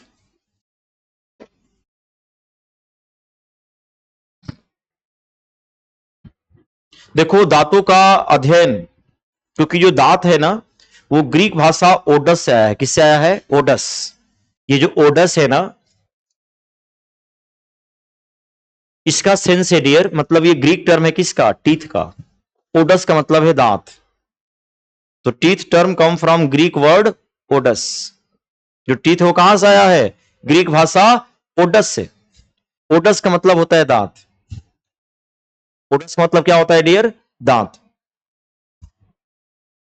तो दांतों का अध्ययन क्या कहलाएगा? Study of teeth. मान लो क्वेश्चन पूछ दिया, क्या कहलाएगा? तो स्टडी ऑफ टीथ कहलाएगा डियर आपका ओडोंटोलॉजी। क्या कहलाएगा? ओडोंटोलॉजी। मतलब दांतों का अध्ययन लिख लीजिएगा, study of teeth. Study of teeth, odontology, दांतों का अध्ययन, और वो होता है हमारा ओडोंटोलॉजी। लिख लो, दांतों का अध्ययन, स्टडी ऑफ टीथ,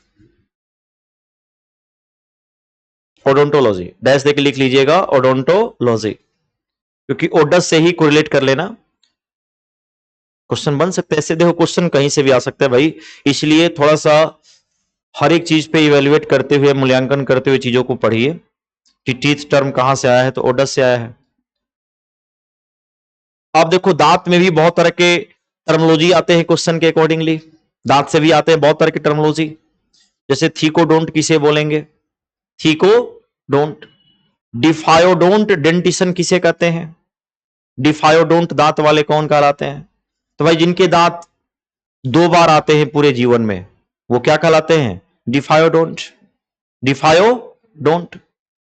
एक मिल्क टीथ और एक परमानेंट। तो हम लोग कैसे दांत वाले हैं? डिफायोडोंट है, क्योंकि हमारे दांत पूरे जीवन में 2 ही बार तो आते हैं, एक दूध का दांत और एक अस्थाई दांत। जैसे बच्चा 6 मंथ का होता है, टूथ इरप्शन शुरू हो जाता है, देखा हो कभी अपर से तो कभी नीचे से बच्चों के दांत निकलते हैं, और 2 साल आते आते उसके सारे मिल्क टीथ जो है क्या होते हैं? आ जाते हैं। 6 साल तक कोई दिक्कत नहीं, आराम से वो खाएगा पिएगा, चॉकलेट ये वो 10 चीजें। और जैसे 6 इयर्स में वो क्रॉस करेगा तो उसके दांत हिलने डुलने टूटने क्या हो जाएंगे? शुरू हो जाएंगे ना भाई। और 12 साल आते आते सारे दूध के दांत क्या हो जाएंगे? गायब हो जाएंगे। फिर आगमन होता है किसका? परमानेंट टीथ का, अस्थाई दांत का आगमन होता है। और जब वो गायब हो गया तो समझ रह सकते हो क्या हश्र होगा आपका। फिर तो आर्टिफिशियल दांत ही लेके घूमना पड़ेगा ना, कहीं ना कहीं। लाइफ और क्या हो जाएगा? कॉम्प्लिकेट हो जाएगा। मन करेगा खाने का और दांत ही नहीं खाएंगे। और ये तभी कम होगा, टूटेगा, जब आप ऐसा टूथपेस्ट या जब आप ज्यादा sugary item, chocolate, sweets, ice cream खाते हो, तभी आपके दांत ये क्या होगा? डैमेज होगा। क्योंकि जो दांत का आउटर पार्ट है वो इनेमल है, हार्डेस्ट पार्ट से मिलकर बना है, कैल्शियम फॉस्फेट। Calcium phosphate. और यदि आपके लार का पीएच मान 5.5 से कम हो गया, कितना, तभी आपके सारे दांत धीरे धीरे क्या होते हैं भाई, नष्ट होते हैं। मतलब दांतों में कैविटी आना, मतलब ये बताता है कि लार का पीएच मान 5.5 बॉर्डर लाइन है। और कब कम होगा, जब आप शुगरी आइटम्स खाओगे तो सारा बैक्टीरिया, वो सारा शुगरी आइटम्स है, स्वीट्स हो, चॉकलेट्स हो, आइसक्रीम हो, सबको एसिड में कन्वर्ट करेगा, लेवल क्या करेगा भाई, बढ़ा देगा। तभी आप लोगों को कहा जाता है कि आपके टूथपेस्ट में नमक है तो नमक का सेंस क्या है, न्यूट्रल रखेगा, लार के पीएच को बैलेंस रखेगा, दांत पे कोई बैड इंपैक्ट नहीं आएगा। आप देखो गांव में रिमोट एरियाज में ऐसे बहुत लोग हैं जो शतक हो गया उनका 100 साल और दांत उनके क्या है भाई, मौजूद है। वो लोग नीम के बाबुल का दातून करता है, लोग हाईली बीटर, हाईली कड़वा, एसिड है तो बेसी लेंगे ना भाई, तभी तो कहीं ना कहीं चीजें क्या होगा, बैलेंस होगा। तो 2 साल आते आते सारे दांत निकल जाएंगे, 12 साल के बाद फिर उसके परमानेंट टीथ आएंगे, और उसके बाद से जो है 18 साल होते होते, 18 साल के बाद उसमें एक और दांत निकल के आता है, 4 होते हैं वो, 2 बिल्कुल लास्ट में होते हैं, 2 बिल्कुल ऊपर होते हैं लास्ट में, जिसको हम अक्लदार कहते हैं, विजडम टीथ, विजडम टीथ। कई बच्चे होते हैं जिनकी निकलते ही नहीं है, नहीं बोलते बुद्धि दांत, तो विजडम टीथ होते हैं जो लास्ट में हमारा वेस्टिजियल सेक्शन में आता है, और शेषी उसका कोई काम नहीं। जैसे अपेंडिक्स का मैंने बताया था अभी आपको कि जो अपेंडिक्स है हमारा वेस्टिजियल में आता है, वैसे ही डियर वो भी क्या होता है, हमारा वेस्टिजियल में आता है, और शेषी कोई काम नहीं है। तभी देखे होंगे जब 18, 21, 20 साल के अंदर में आता है तो बड़ा स्वेलिंग हो जाता है, दिक्कत होता है खाने पीने में। आपके साथ अभी तो नहीं है ना फिलहाल में, तो कहीं ना कहीं अक्लदार इसी को बोलते हैं, विजडम टीथ इसी को बोलते हैं। और नेक्स्ट डे टीथ का सेगमेंट स्टार्ट किया जाएगा। टीथ कितने टाइप्स के होते हैं, डेंटल फार्मूला से क्वेश्चन आ जाते हैं कि एडल्ट का डेंटल फार्मूला क्या है, चाइल्ड का डेंटल फार्मूला क्या है, एलिफेंट का दंत सूत्र क्या होता है, कितने होते हैं हाथी के दांत,